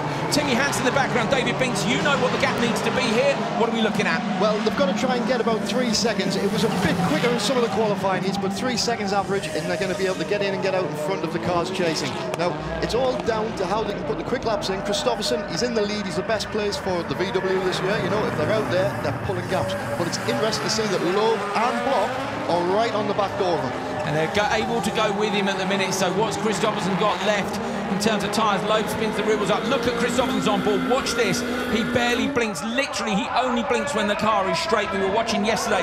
Loeb sends a car. Block sends a car. This is just such a good track. Block lining up Loeb down towards the hairpin. Depending on who goes in the Joker now, but Gronholm will be a good time for him to get in, get back on the 2 lead cars that are half jokered. Hansen's closed it. Hansen was 2.9 at the start of the last lap. It's now gone up to 3.1 into the Joker lap. Gronholm's gone in behind Block. Gronholm alongside Block, contacting the Joker for those two. Where are they going to come out? Hansen. Timazyanov slots in between them. So Timmer has managed to get the overlap on Gronholm. Gronholm now at the back of the pack, so it hasn't worked out for him. A little bit of a shame there. Gronholm was right behind Block. It would have been better if one of them had stayed out. So, you know, when he saw Block going, Nicholas maybe should have stayed out on the main lap. Hard though, isn't it? You're carrying so much speed. You were saying all weekend, if you commit to it, you're carrying a lot of speed, and then if you change your mind and go to standard lap, you can end up losing time again. Yeah, we saw that they need to commit to turn 1 and then literally take it in there. But look, Timmy's got a bit of bodywork rubbing on the back wheel. You know, hopefully it's just going to be a bit of smoke. And no puncture with any luck. So Christopherson and Loeb. Timmy Hansen at the minute is looking like he'll make the final, but where's he going to go through? He's 3.8 back from Christopherson. But in terms of gap, he is what back from Loeb? Far enough at the minute, so Loeb might just get out in front of his teammate Hansen. Hansen, of course, would like to be up on road 2. Ken Block would like to make it through to the final. Brilliant job by Ken Block this year. He's made every semi. He hasn't made a final yet, but it's really consistent, great pace. Yeah, I mean, there's lovely on board with Christopherson. I mean, he just is so focused in this car. The car does what he wants. They've worked hard on the development of it, and it's coming faster and faster each time out. But interesting note with Block, all the weekend he's got more consistent. He's getting the lap times in, he's getting the positions in, and he's just driving much more at one with the car. So Christopherson and Loeb are both going to joke on the last lap. The gap was 4.3 to the leader, so it was 3.3 possibly to... I think Loeb's got enough to come out in front of his teammate. What do you think? Yeah, and I mean, again, you know, both of these are going to make the final, so it would be daft if one of them pushes too hard, clips a wall trying to get through the Joker. Let's get the 2 Peugeots into the final. And then see what happens. Probably. Anything can happen, can't it? Christopherson flies the jump, so does Loeb. They've got just a lap to go. Timmy Hansen behind. Ken Block flying here, literally and metaphorically as well. So Ken Block doing really well. He'd love to make it through. He's right with Timmy Hansen, but Christopherson into the Joker lap, the World Championship leader, the race leader, a little bit sideways on the way in, but manages to straighten the car up beautifully. You can see they're going to be in front. Both those guys managed to miss the arm car on the outside. Loeb's gone with him a little bit, but not quite. Full curb usage from Timmy Hansen. That's a little bit dangerous, particularly when Ken Block's right behind him. Yeah, we saw again, you know, cars are taking too much curb. Pettinelli did it in Q4 as well, where you overhooped the whole curb, and that's dangerous on the inside of the tyre. Kristoffersson into the right-hander. He'll be down another gear. He still won't be blinking. Up and over the jump. The Polo GTI lands it beautifully into the left-hander, and the top qualifier books his slot on the front row of the grid. It will be pole for Kristoffersson. Sebastian Loeb goes through in P2. Timmy Hansen P3. Oh, it's super close at the line behind, but it's Tim Izyanov who takes it from Niklas Gronholm, so we won't see the Russian in the final. Kristoffersson will be relieved that's done, but of course the job is not finished until the final. Johan Kristoffersson taking the win in semi-final number 1 from Sebastian Loeb and Timmy Hansen. Both the Works Peugeots are through. Will we see both the VWs? We're yet to find out. Ken Block, Timothy Izyanov and Niklas Gronholm will go no further this weekend, but great results for all three. Here was the start. Everybody got away really tidily. Yeah, all pretty even off the start line there. We saw Block run just touch, but that was just on the brakes there. A bit dusty, you know, it wasn't intentional. We've seen this coming through there. Nicholas out wide, but then Hansen, I think, who went joking with Tima. They actually carried a lot of speed into there. I thought they might have been hampered from the low shot. It's hard to see. Smoking the tyres up, Luke, was defending here. On board with Gronholm and was right up behind Block. But how impressive there that Gronholm this year is now coming onto the back way. He's living with the top 5 or 6 cars, and he's got the pace. They're getting it developed through the car. Kristoffersson again coming through. Look at the rotation. That VW just seems to glide around this track. Still continuing their development. If you haven't kept up over the weekend, look for the strip across the radiator at the bottom. I'm not quite sure what they're up to. They're a little bit cagey about it, but it's all to do with the cooling package, of course, still being in the front of this car compared to all the other World RX cars carrying the radiators in the rear. Doesn't matter where it is. Kristoffersson has got the job done. 4:17.2 is his time. I wonder whether or not his teammate Petter Solberg can go any better in the next one. Let's go and find out who Neil Cole's with. Both of the Peugeots through to the final, which is great news. Were you just talking to Timmy on the radio? What was he saying? I said that it was good the first laps, but then he started to lose the grip, and we saw he had some body damage, you know, on the rear wheel. So I think it was over temperature there that he lost some grip. So he was a little, you know, upset about that. But now it's the final, so he will come back. And what can you do in the final to overcome just how fast these Volkswagens are? The first half lap is quite a key point, you know. If we can manage something there, then it can happen. On the lap, then you need to have some mistake in that case. So I think it will be done the first half lap in that case. Good luck, thank you. Thank you. Well, Kenneth Hansen there alluding to the fact that if they can manage to get a quick first lap, and I think it means if they can split the strategy, if the VWs maybe go standard lap and the Peugeots can get to the Joker quickly, if they can decide that early and get in there, can they make that crucial blow and maybe stop VW winning here in Sweden?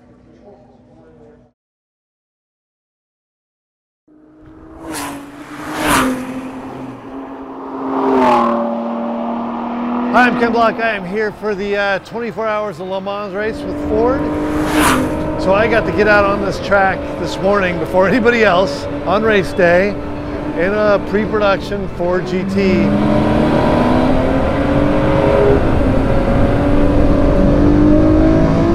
So I wasn't able to really run the car out at its maximum speed. I had a little fun through some of the corners, but most of the straightaways I had to keep it, you know, at a relatively slower speed, but I did hit 160 miles an hour on one straightaway. I had to try at least once.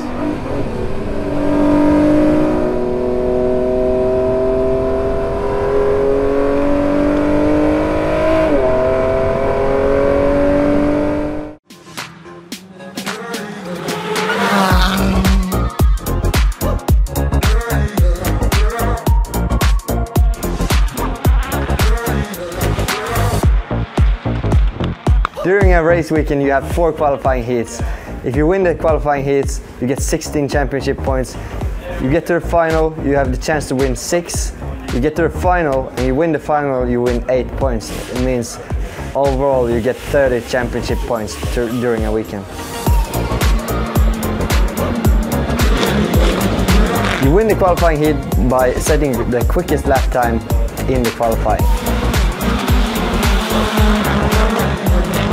Your grid position depends on where you finished in the previous qualifying heat. If you do well in a qualifying heat, you have a better chance of being in pole position for the next one. Well, I'm doing karting, exercise, and I eat snacks.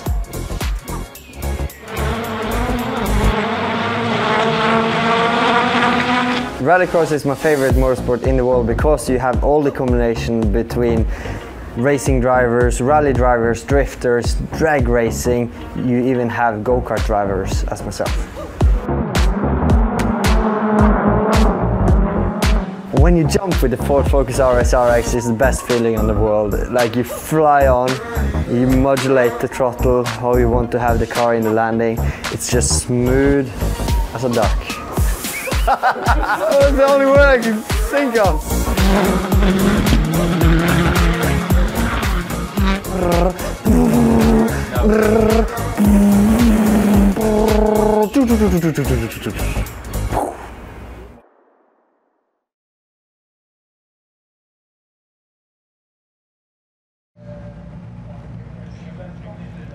Semi-final 2 is on the grid. They're ready to go. Let's see who's where. Petter Solberg on the front row with Andreas Bakkerud alongside him. They came together in Norway. Petter was very upset about it, but Bakkerud had brilliant tactics. Can he have brilliant tactics here? We'll see. All used tyres for them. Kevin Eriksson and Yannis Baumanis are on row 2. Great qualifying from both of them. Eriksson has managed to save a pair of new tyres. Look for the right-hand side of the car. Remember, the cars are facing you in the graphic. Timo Scheider on the rear. 2 new rears for him. And Sebastian Eriksson, the Honda GRC driver, has made it through to the semi-finals. He led the final here a few years ago. Can he do something from the back of the grid? Cameras lined up.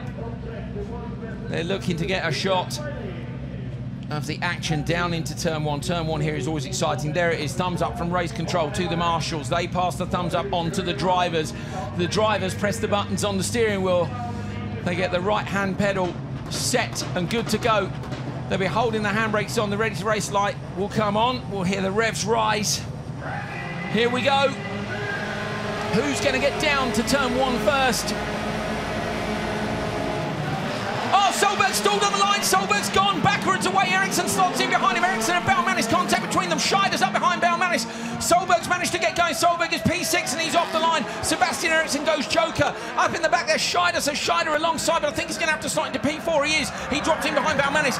Bakkerud has got it and Solberg's dropped it on the line. Timo Scheider into the back there. Contact between him and Baumanis. Baumanis now applying the pressure to Kevin Eriksson. He's right up the inside, gives him a nudge on the bumper. Eriksson runs wide. Baumanis is alongside, but Eriksson finds the traction and shuts the door. Well, I'm sure the Bakkerud was not expecting not to see a VW out of his right-hand window when he got to turn 1 there, but he will be loving this. So there you go. You know, absolutely anything can happen in Rallycross, Andrew. They can indeed. Bakkerud leads on lap 1. Solberg is already on the back of the train. He didn't joke though, so Solberg has now got to put in an absolute flyer. He's going to be up behind Sebastian. Solberg did joke us. No, sorry, Solberg. I'm losing myself. I don't know what's going on the timing screen. Let's not worry about it. Both the MJP Racing Team cars into the Joker lap together. They're trying to cover off Eriksson behind. Scheider hasn't known. Scheider's out in front of Solberg, so Solberg is now in trouble. He's got 3 cars in front of him with Joker. He's going to have to pass on the track if he wants to go through. Well, we've seen him do it before, and I'm sure we're going to see him do it again in this one. You know, he had no other choice. Take his Joker. The other guys have been through it. But Bakkerud and Baumanis, Bakkerud has got an absolutely stunning lead now out at front. Baumanis hasn't made a final this year. His best result is 5th in a semi-final. He'd love to go through, but it's going to depend on the gaps back. David Binks is looking at the timing screen now, which confused me earlier, which is why it's best if I leave it to him. Bakkerud on the standard lap. Here's that trainer car, Sebastian Eriksson. Solberg, look, he's up behind Scheider. He's on Scheider's rear bumper. Scheider climbs the bar, and Solberg there had to lift out of it, and that's it now. He's off the back of the train. He'll know, but he'll keep pushing. So Bakkerud's got to fight against Eriksson here. You know, he's 4.6 seconds behind, but Bakkerud just needs to keep putting consistent laps out. We've seen Eriksson improving all weekend, all year long.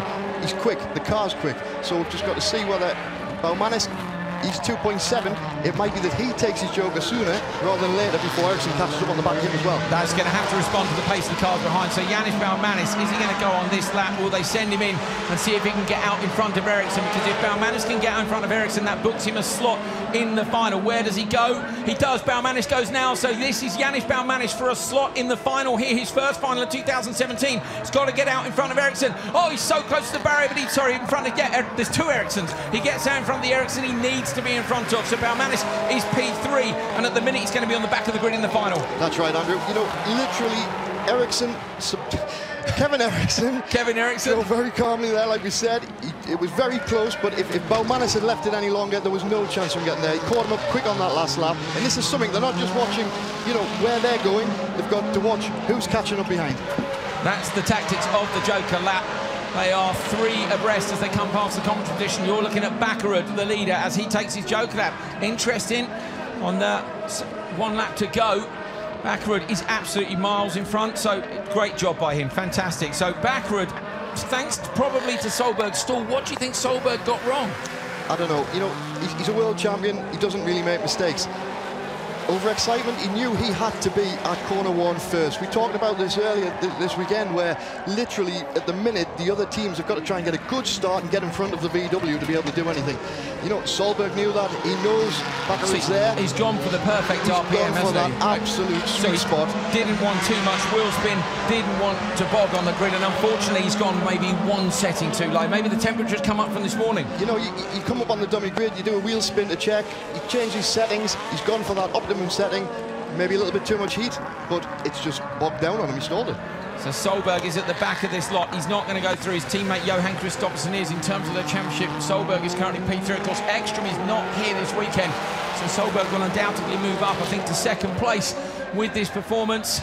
It's going to be interesting to see whether or not anybody can gather enough points in the final, which Solberg will not be making for the 2nd time. He missed it in Norway, and he's going to miss it again here in Sweden. Backerud is not. Backerud books his place. He goes through.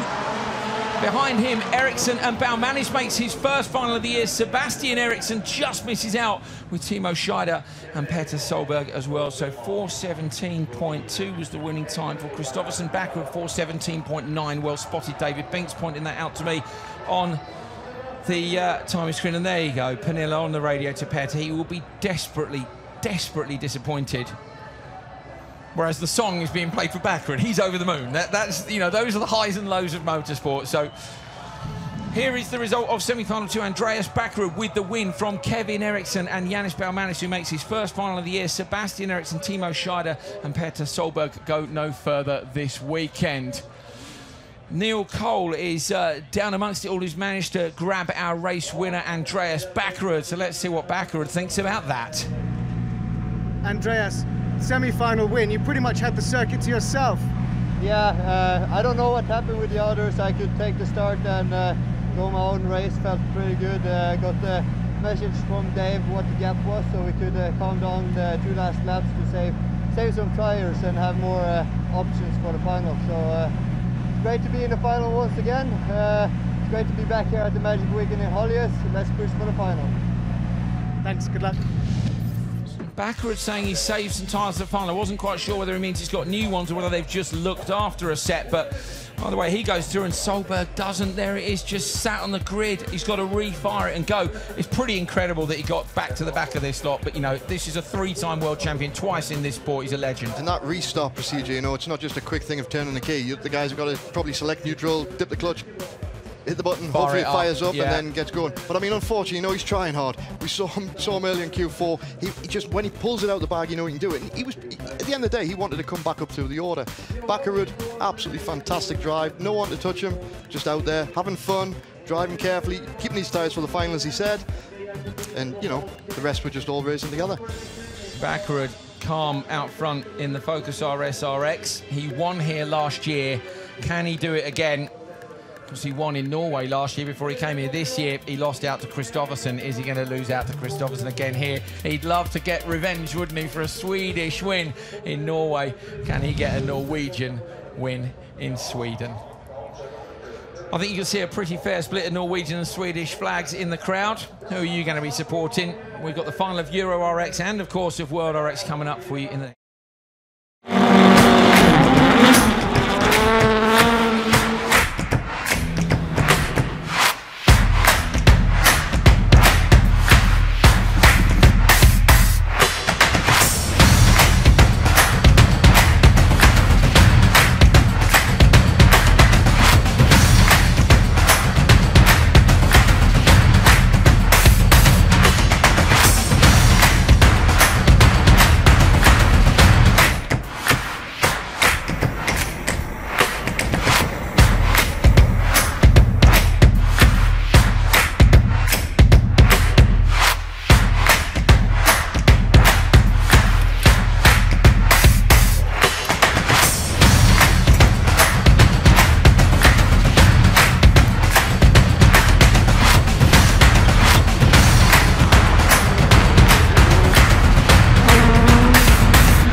Here is a quick update on a few things you need to know in RX education.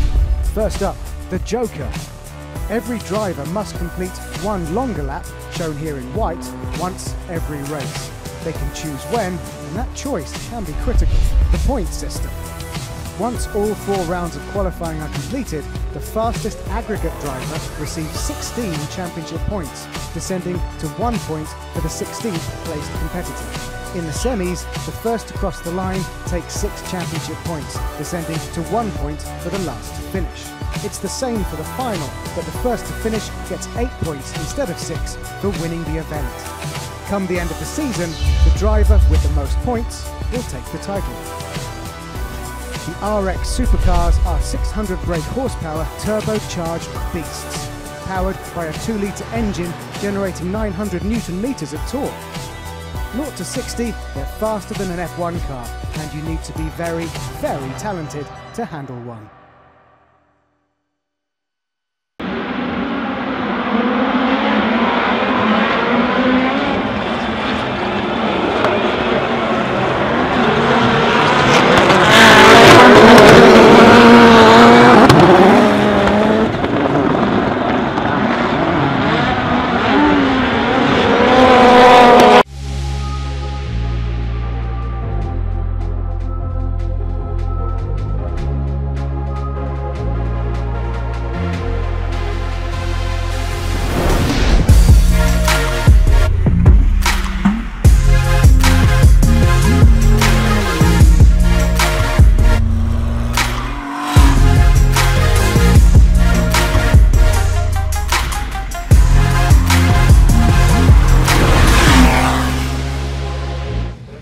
European Rallycross Championship for supercars. We are on round 3 of 5, so it's the halfway point of the season. Here is the grid.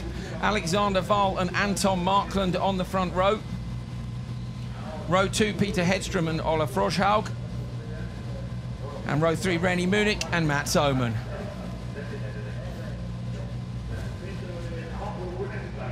Getting ready for the launch.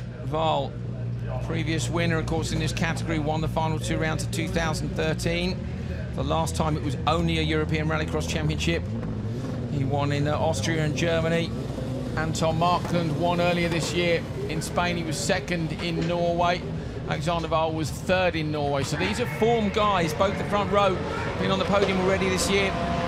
Markland's had the top step. Who's going to get the launch? It's not so good for Hedstrom in the background, but down to turn 1, Wahl and Markland, look at the gap they got, and from the rear, Oman has managed to come up into P3, but he's broken the car.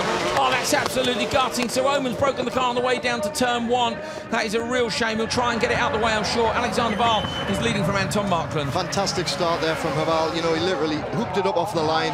Very equal on the power of these 2 cars. They're both ex-Markland cars, and, you know, we saw there, he just dragged him to the line. Markland took him behind him. Unfortunately for Oman, you know, he just hooked the curb with the ripped the wheel off. The car was up on 2 wheels big time, wasn't it? Markland has been on fantastic form this year. He looks really, really good in that car. He has a look up the inside of Wahl. He's got the nose and gives him a little nudge. Markland needs to be careful here. He's been under investigation once already. I think we've got broken cars in front of the comments box as well. Froschhaug is sideways as he heads to turn 1. Markland has a look around the outside now, so Markland goes into the Joker. Has he damaged the front right corner? Because it doesn't look like it's turning in, David. It definitely didn't look like it was turning in right there, Andrew. We'll have a look as he comes around at the next bend, but there's something not quite right with his spot.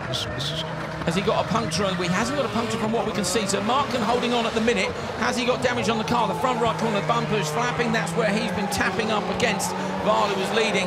But Hedstrom and Munich doing battle behind them. So Alexander Wahl at the minute having fended off the attack of Markland down in turn 1. Markland should surely have just gone for the Joker on that lap and tried to gap him. You would have thought, again, you know, we're looking at trying to set lap time. He needs to get in and get out. So slowing himself down by having the contact before going for the Joker is worse than just hanging back a little bit and taking a run into the Joker. Still seems to be going well at the moment. Wahl up and over the crest. So Wahl is the only one. I was thinking now Wahl's got a problem because Wahl is heading backwards. So Wahl is going backwards and Markland's already up on the back.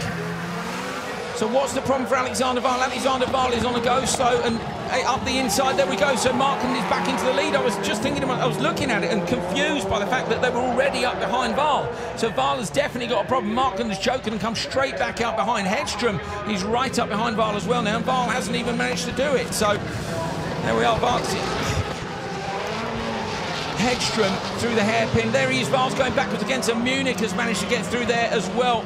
Munich has never had an international rallycross podium, so if he manages to hold on here, he'll be over the moon. Of course, he's bought Petter Solberg's old car, and since then has been getting some really cracking results. That's right. It's not the car that Petter won the championship in. It's one of his other cars, but again, it's still a top-notch World Rallycross car developed by Petter Solberg and being driven very well by René Munich. Anton Markman then, who we thought had a problem, I say, then just suddenly caught up with Vaughn. He looked like he was slow through the first corner, then suddenly he's managed to catch up. Vaughn's gone backwards. You can see the battle damage on the front of the car. I'm just looking to see if, no, he's not. Well, he's still on the timing screen, is under investigation, but that was from the semi-finals. But Markman, the championship leader, in the lead here again, looking like he might be on for another victory. René Munich behind him is all over the back of Peter Hedstrom, so will Munich manage to make it up into P2? That would be a fantastic result for him. The valve's dropped back 6 seconds already, and it's going to jump on this time round. But, you know, we're down to 7.5 seconds nearly. It looks power-related. The car doesn't look to be handling any different. No, the car seems okay, doesn't it? But he's definitely going slower. René Munich trying to find a way past Hedstrom. Doesn't look like he's going to be able to. And Mark now for smoking the tyres up through Velodrome. I think these guys might hold on. Hedstrom, local, of course, living in Torsby. It's not very far away from here. Swedish flag on the roof. He would love to have got the victory, but it's looking like Markland at the minute. Markland taking a win here in Sweden. He'd be pleased. I know Larson was desperate to win. I would like to have seen a battle with Larson, but unfortunately these two, as I say, came together in the semi-final, and that was the end of that. Larson yesterday had a terrible time in Q1, putting that amazing run in Q2, and the crowd went nuts. He did. I mean, literally, he had the car sideways. It was, I mean, he got that far ahead. He was just literally putting on a demonstration for everybody. The car was sideways, the smoke was flying. It was the Robin Larson way around Holjes. It was absolutely fantastic. And he still got the lap times, didn't he? And he still nailed the lap times. And as he came round the final corner, I say they went absolutely mad. Hopefully the crowd will go mad for Anton Markland as well, because the Swedish driver comes over the jump, and it is going to be a home win. Markland takes the checkered flag in Sweden. Behind him, Peter Hedstrom, and René Munich getting his first ever international rallycross podium. Brilliant, brilliant drive by him. Markland sends the car into some donuts. We're not seeing anything on the timing screen to suggest that anybody is unhappy. It was firm driving. That's what we have in rallycross. Well done, Anton. Climbing out of a smoke-filled car to wave to the crowd. Shame for Alexander Vaughn. Would have been good to see a fight there because he was looking quick. There's Mark, and he's very pleased to say, but Vaughn with some sort of a technical issue which stopped him from being able to do it. We can see smoke. Somebody else is doing donuts down there as well. It looks from in the distance, it looks like it might be Hedstrom, but and local commentators over there to speak to Anton.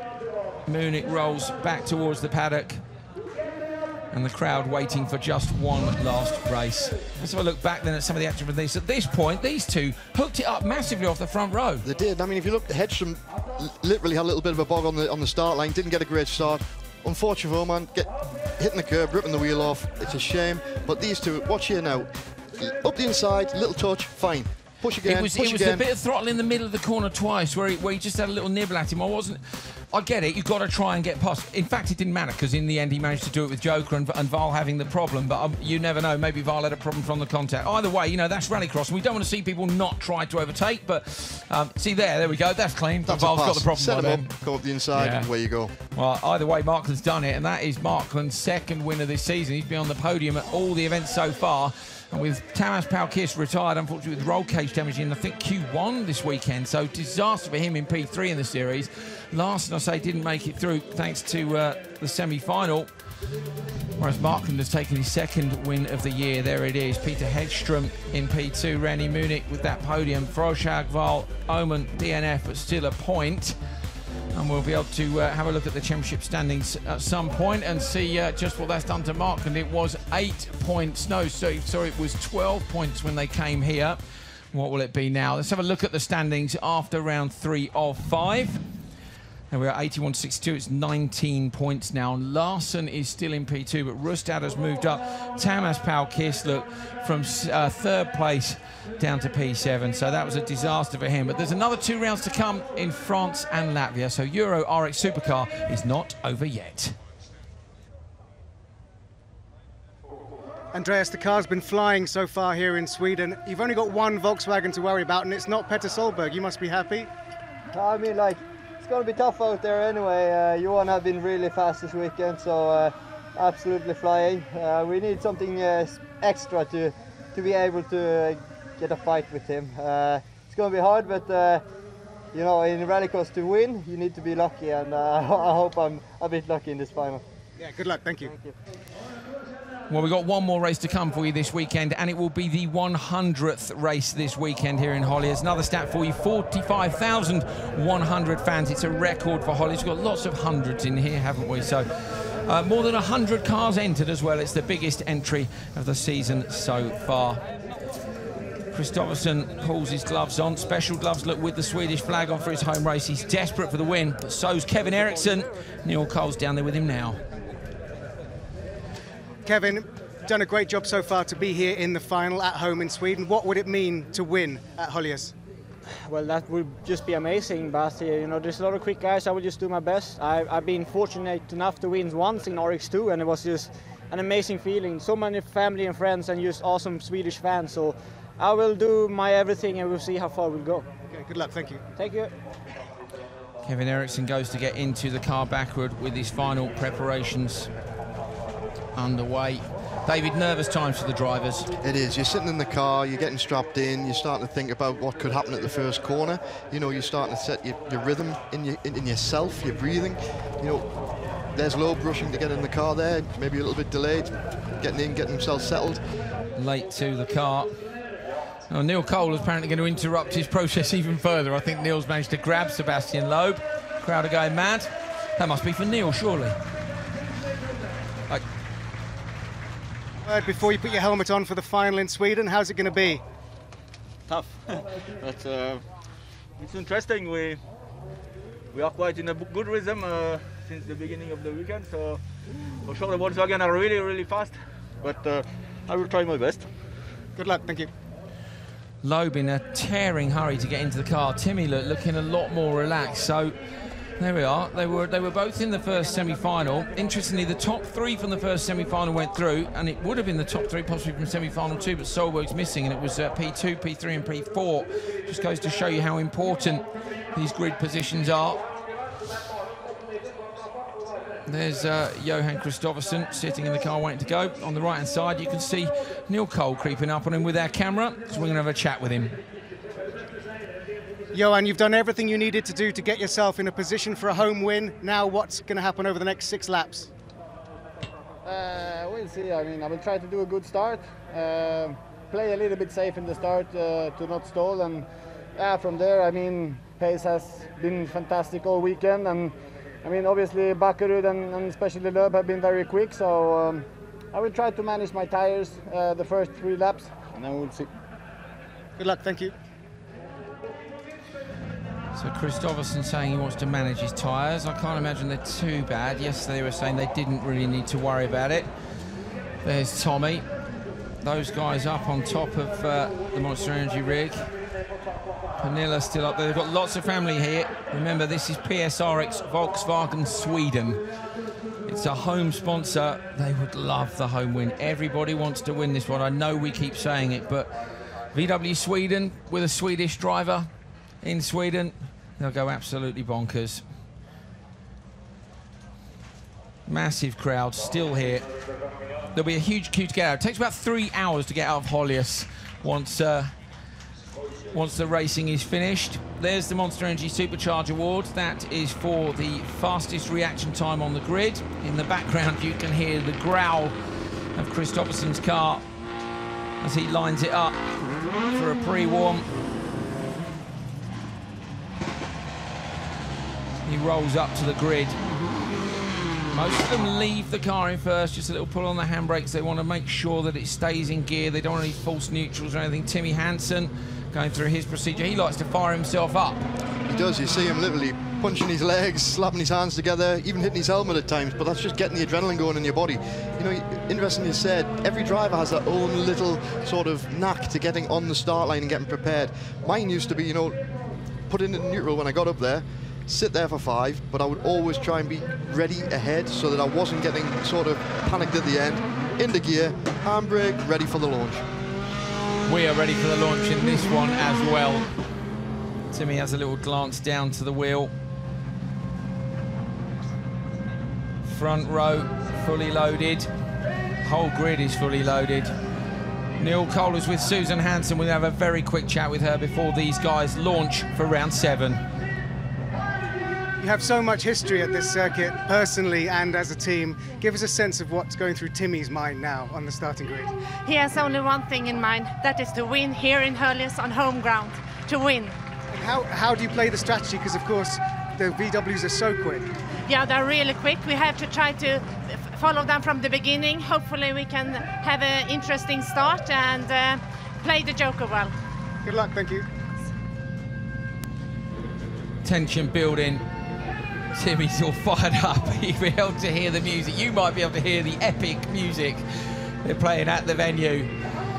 Timmy's fired up. I'm fired up. I can't wait. Kenneth, as calm as he always is. There's Kevin up in the spotters tower as well. Interesting, those guys choose to be up here with us. They've got the timing screen and the pictures. VW choose to take themselves down to the Monster Energy rig, which is just above the Joker lap. All personal preference and tactics. What are going to be the tactics as we head into this one? There's the Bakkerud fan club. Bakkerud Blue. Are they going to go nuts? We're about to find out. Let's have a look at the grid for round 7 of the 2017 FIA World Rallycross Championship. Johan Kristoffersson and Andreas Bakkerud on the front row, a Swede versus a Norwegian. Sebastian Loeb and Kevin Eriksson on row 2. And bringing up the rear, Timmy Hansen and Yanis Baumanis. Race 100 of the Magic Weekend 2017 about to get underway. You saw Kristoffersson pull the car into gear. You saw him give the marshal just a little thumbs up. He has a little look to the left at Bakkerud, his competitor, on the way down towards turn 1, but he can't forget Loeb, Eriksson, Hansen and Baumanis behind him. This is a very talented final, and it's the blue ribbon event. Who is going to be on the top step of the podium? They're ready to race. Green light. Kristoffersson gets a great start. That'll be a big relief after the problems for Solberg. He's on the clean line. He's clearly into turn 1 first. Loeb up alongside Eriksson. Kristoffersson goes straight in, and Loeb straight into the Joker lap. Both the Peugeots are going into the Joker lap. Loeb has done that very well, and that's held Timmy Hansen up as well, I think. What do you think about that, David? Timmy Hansen got a great start from the back of the grid. He caught up the cars, kept himself. He decided he was going Joker. I don't think he thought Loeb was going in with him, Andrew. Maybe they'd set the tactics up before. Either way, this is exactly what Kenneth was hoping for, is that they would be able to slot in. He said earlier, maybe we can do something in the first half lap. Unfortunately, there wasn't enough contact in turn 1 because I think they were hoping these guys would be slowed down. Yes, very so. And now what they're going to have to hope for is that Bakkerud can get onto the back of Kristoffersson and then really panic him a little bit, harass him, make them two go slower, allow the two Peugeots to catch up, but they are catching. So the Peugeots coming up towards the back of the train. Eriksson and Baumanis, the rear of those 4. There's little gaps between them both. Maybe Peugeot decided to send the 2 cars together. They had completely contrasting driving styles on the way in. They ride the curve fully. Kristoffersson leading from Bakkerud. Bakkerud is able to go with him at the minute. Kevin Eriksson gets the fastest reaction time. He picks up the Monster Energy Supercharge Award at home in Sweden as he blasts down the hill, chasing those 2 in front of him, Bakkerud and Kristoffersson. We're going to need to see the gaps in just a minute to see what we think about the chances of anybody being able to make it if they Joker now. Are the Peugeots closing, or are they losing time? Will they be able to get one of those 2 cars onto the podium? They are absolutely bumper to bumper, the 2 Peugeots at the back of this field. But look at the gap that Kristoffersson's got already. Kristoffersson, fastest lap of the day, David. Unfortunately, Loeb's actually dropped nearly a second off the back of Kristoffersson on that last lap. Now, all right, they took the Joker, they're coming back out. So let's see if we can just get a clean run and if they're going to change it a bit. They've got Baumanis already, so Baumanis drops back behind. That would suggest to me that they'll probably get Eriksson as well, so they might get one of the 2 cars at least onto the podium.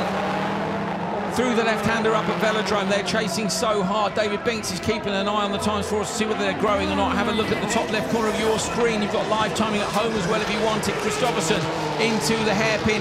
There he is, absolutely, only blinks on the straight. So you go, pull a few gears, have a couple of blinks, and then it'll be eyes wide as he sends the car through that fast right-hander into the left again, sticks to the standard lap. Behind him, Ericsson's gone Joker. Kevin Ericsson goes Joker. Is that a response to what's going on behind? The dust flies up. Kevin's going to chuck it out through. So close to the barrier, but he's not close enough, and the two Peugeots have got past Kevin Ericsson as well. Can they get Backerud? Kristoffersson just put in 2 laps off the trot within 100th of a second of each other. I mean, that is just phenomenal that he can put in consistent lap times whilst under pressure in a final of a World RX. Absolutely brilliant driving from Kristoffersson. He wants this, doesn't he? He's leading this World Championship. He wants to win the big trophy at the end of the year. He said you just have to take it race by race. He's just got this one race to go to decide his fate. He's desperate for it. Look at the gap he's got from Backerud already. It's massive. When's Backerud going to go? Is he going to respond to the Peugeots or not? Kristoffersson just went another 100th quicker than his last lap. Absolutely brilliant. Absolutely fantastic driving from this man. You know, again, have a little look at how calm he is. You wouldn't think there was 600 horsepower in there, and the kind of G-forces which he's got. Has a little look in the mirror, tiny little glance. Yeah, I mean, he's ahead. Sometimes you'd use the actual side windows. You know, you're trying to watch where the other competitors are without focusing too much on it and slowing yourself down. Little look in the mirror through Velodrome's a good place to look, isn't it? You've got the altitude of the track there helping you to see what's going on. Loeb has now managed to gap Hansen as those two tried to chase these guys down. Kristoffersson will have to Joker now. Nobody's going to be anywhere near him. He throws the VW Polo in. Backerud goes with him. Can these two come out in front of the Peugeots, or have the Peugeots found enough space to nick a place off Backerud? It's super close behind them, but Backerud holds on to P2. Very smooth driving by Backerud. At the end of the day, he knew couldn't get on the gas too quick, put it too sideways. He's just having to feather it through that last bit of the Joker to get a good run back out and get out in front of the loop. Johan Kristoffersson, he leads the World Rallycross Championship. He is on a run of 7 finals, and coming across the line, he's going to take his 2nd win in a row and his 6th podium in a row. It's a brilliant result for the leader of the World Rallycross Championship. Absolutely fantastic. Outside the commentary position, we can see a pass between Hansen and Ericsson, but it is all about this man, Johan Kristoffersson. What a season he is having. Those stats are absolutely incredible, and he has done it at home in Sweden. Celebrations for the winner, unstoppable, David, absolutely unstoppable. You know, flag down victory. You know, that is just literally seeing the pace of these cars, seeing the skill in the drivers. You know, Kristoffersson's just getting better and better in that car. You can see in the background Pernilla really excited for them. That's great to see because, of course, you know, let's not forget she's married to Petter. But you know, it's a team. It's a team. They don't like it when they beat each other. They want to beat everyone. You always want to beat your teammate. But you know, at the end of the day, this one wasn't quite so difficult because at the end of the day, Solberg wasn't there, so didn't make it. Yeah, you know, they're working together, developing the car, input from both sides to make a championship-winning car. Well done, Johan Kristoffersson. There it is. Kristoffersson wins round 7 of the 2017 FIA World Rallycross Championship. Backerud holds on to 2nd place, so it's a repeat there of the result from Norway. And in fact, Sebastian Loeb being in P3 means it's an exact repeat of the podium from the last round in Norway. Timmy Hansen gets 4th, Kevin Hansen in 5th, look, winning the Supercharger Award, and Yannis Belmanis in 6th place. So off the start, we see that Kristoffersson gets a good run into the first corner. Hansen, like I was saying, came out wide. If you watch here, he's expecting to go, but I think you're right. Both Peugeots decided they're going to go in. I think Hansen caught into the back of Loeb a bit quicker than he expected. Maybe Loeb went a little bit wide. Yeah, I was expecting Loeb to go in sideways. You know, where you see the rally drivers often go sideways and just basically check the speed up at the apex. And it was almost like he braked straight, and Hansen was kind of caught out by that. But either way, it was a good tactic. And if they'd been able, obviously, to close the gap down, but the fact of the matter is, the gap was opening up. We could hear frustration in Spotters Tower, people stamping their feet. Yeah, Backerud held on. What do you do? And don't forget Kevin Ericsson, he's doing fantastic all weekend, you know. He's been really on it from start to finish, from free practice on Friday morning. He literally has been nailing this car. Equalled his best finish, Kevin Ericsson, this year, 5th in the final. Yannis Belmanis was 6th, but that's his first final this year, so Belmanis won't be unhappy with that, I'm sure. It was lovely to see there as the car landed on the jump just before. There was a big shower of sparks. That just shows the sort of compression we're getting through the dampers. They're built to take it, but they're still taking everything there. As they land, car bottoms out. You see the scratches on the tarmac. And the commitment as well. Look at the explosion as well. There you go, the left-hand side. That shakes the commentary box when it goes off. There we go. Johan gets it for PS RX Volkswagen Sweden. He wins at home in Sweden. They're all down there. The fans will be heading down too, hopefully. Great stuff. Johan Kristoffersson, the championship leader, will extend his lead. 6 podiums in a row, his 3rd win, his 2nd win in a row. Amazing.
Well, some of the fans are heading home, and some of them are heading down towards the podium, which is where Neil Cole is. Neil Cole's going to be interviewing our podium finishers, and the first of those, of course, is Sebastian Loeb, who was 3rd here in Sweden. Sebastian, a career full of podiums, but I can see you enjoyed fighting for this one. Yeah, for sure. It was a great fight until all the weekend. Volkswagen is really fast, and we try to get closer. It's not easy, but we are in the fight with all the other cars, just a little bit behind Volkswagen, but it was a great fight. The car was really good, well balanced, so I could push hard all the weekend. Had some good hits, good semi-final, good final. At the end, podium, it's not bad. Well done, thank you. Thank you. Well, Loeb says they're in the fight. There you go. This is what everybody's interested in seeing. Matthias Ekström was in P2 in this championship. He drops down to 3rd. Solberg was in 3rd. He moves up to 2nd. Of course, Ekström wasn't here. But the gap previously was 151 to 143. So that was 8 points between Kristoffersson and Ekström. It is now 31 points between Kristoffersson and Solberg. That is more than a perfect weekend score. Kristoffersson is absolutely smashing it. He is leading the World Rallycross Championship in style. Loeb and Bakkerud move up. Timmy Hansen moves down to P6. Talking of Bakkerud, he is down by the podium right now, and he is, of course, with Neil Cole. Directly here in Holjes, the Magic Weekend. I'm with Neil Cole. Myself, Andreas Bakkerud, finished P2, 5th time in a row. I'm on podium at the Magic Weekend. Over and out. Thank you. No. Your fans are singing that you're beautiful. Did you enjoy this final, or would you really rather have been on the top step? To be honest, when you're second behind a quicker driver, you get so, you struggle to keep his pace, and you try to pitch it in there, maybe driving a little bit over the limit so it's going slower, and then you have to rethink and like, okay, pull back a little bit. I think my joker was pretty good, so overall we didn't have the pace Johan had, and I just need to work on that. Hopefully we can get back with a win very soon. Well done, enjoy the podium. Thank you. Andreas Backward looks happier here, doesn't he, than when he came second at home in Norway. There they are, the fans are going nuts for him. They absolutely love him, it's great. He works so hard. Well, there you go. The team standings haven't changed in terms of order. EKS and Hoonigan Racing Division exactly equal on points. Not a good weekend for EKS, it has to be said. No cars through to the semi-finals. Team Peugeot Hansen on 246, but PSRX Volkswagen Sweden 331 points. It's looking to me like only Peugeot Hansen can stop them, and they're going to need to find some more pace if they're going to do that. Johan, it's great to see you with a big smile on your face. Over 45,000 fans here. It'll be a very popular win this weekend. Yeah, it was just fantastic. I mean, it's such a team effort. We have been working so hard the whole weekend. I left for France on Sunday, was testing Monday, Tuesday, travel here on Wednesday, and then me and Petter have been trying a few different setups, working very well together, and yeah, you see the car is just flying, and so nice to be able to deliver the win to the team, and Petter had the misfortune in his semi-final, so yeah, great. And flying the flag for Sweden, in Sweden. Yeah, it's just fantastic. I mean, it's so nice. I mean, in Q4, me and Petter was playing the tactics just perfect, and it's give me goosebumps even that I'm there, I'm doing it. But I can imagine how it looks from the outside. I think the competitors are a little bit scared. Thank you, well done. Brilliant flag. That's probably perfectly framed. He got the flag there. He must have been able to see the shot somehow, mustn't he? But Kristoffersen, very, very happy indeed. He's pretty calm and unaffected by all the emotions with this sport. He did admit to being a bit emotional when he won in Norway, but I think that was because he overcame the pain of his foot. But it's a brilliant performance, David. I mean, he's had him and Timmy Hansen actually have both made every single final. So Solberg missed out in Norway and now in Sweden, and you can see how much he's dropped off Kristoffersen. Obviously, Ekström was the other man who'd made all six, and he's not here this weekend. So Kristoffersen and Hansen, every single final this year. But you know, you look at both of those drivers, and they're very calm, they're very collected. They put a lot of time into the tactics from a team perspective, but also as a driver perspective. You never really see them get into a lot of damage. They don't make silly mistakes, and it's down to just, you know, being there at the end, and by taking a thought through the qualifying heats and the semi-finals. You heard him say there, you know, we work the tactics. It gives him goosebumps that it worked out right for him. Yeah. You know, when they put the effort in from Monday, Tuesday through testing, picking up the trophy on Sunday, you know, that is what the hard work pays off for, and it's great to see. Everything, isn't it? He said to us at the start of the weekend, I love free practice because you're on your own, track conditions are safe, no traffic, you find fastest, I'm fastest. He was there or thereabouts. Solberg was right up there too, and as the weekend went on, I did think when Solberg put that time in Q4, it's a bit of a marker. He's backward, firing his crowd up. But of course, Solberg stalled in the semi-final, and you know, you can't count Solberg out. You definitely can't. He's P2 in the championship now. These guys together leading the team's championship. It's a pretty outstanding first year, isn't it? It would have certainly been a different result. You know, we would have had probably Solberg if he hadn't stalled. And standing up there, fighting with his teammate. Would they have done anything different? Kristoffersen still seemed to have the legs. There we go. Luke Woodham hands over the trophy, the Monster Energy Supercharger Award for fastest reactions to Kevin Eriksson. Kevin will be pleased, you know, with his weekend to be up there on the podium. That's it, champagne time. Kristoffersen gets it mostly. And Kevin Eriksson joins in too, that's brilliant. It stings in the eyes, that's not cool. But there we go, he will not mind, he really will not mind. Well, what a weekend here in Sweden. It's called the Magic Weekend for a reason. It is an absolutely fantastic event. David Binks, thank you so much for being with us. Enjoyed it? Absolutely. You know, first time here, love it. We'll be back, hopefully next time in a car, Andrew. We'd love to see you in a car, David. It's been great to have you along. Thank you very much indeed. That was Kevin Hansen with broken rear drive. He didn't quite make it through to the semi-finals as a result of that. Ken Block with a little bit of an off. He did make the semis. His semi-run continues. Lots of people with great form. Andreas Backer, remember, saying it's his 5th time in a row on the podium here. Since World RX has been coming here, which is the last 4 years, Backer has always been on the podium. That is a brilliant stat, but it's hard to match the stats of Kristoffersson, isn't it? No Ekstrom. That was PG Anderson in to replace him this weekend. He didn't make the semis. Neither did Nitish Rotoppi. Timos Yarnov did, and behind him Sebastian Eriksson did too. Will we see Sebastian Eriksson next year? Are they here for a bit of practice? Who knows? I'd like to think that we might. Solberg up and over the jump. He was flying in Q4, and it looked to me like he might have better pace than Johan Kristoffersson.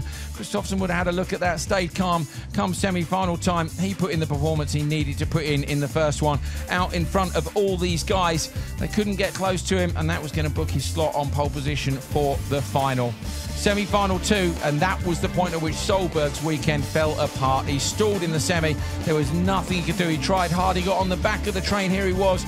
Little problem there with Timo Scheider. Lost a bit more time. Solberg was out, and we were on to the final. The 7th final of the year. The 7th final that Kristoffersson and Hansen have been in. Kristoffersson came here on 5 podiums in a row. He leaves with 6. That equals Petter Solberg's record. Petter Solberg's record. He's had 6 in a row on the podium twice. Kristoffersson, can he make it 7 in Canada?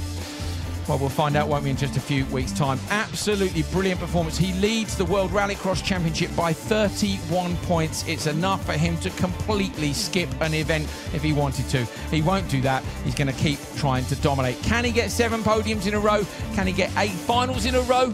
He won't be bothered right now. He's going to be picking up the trophy at home in Sweden, and we will see you in 5 weeks' time from Trois-Rivières in Canada. Look forward to that. See you then.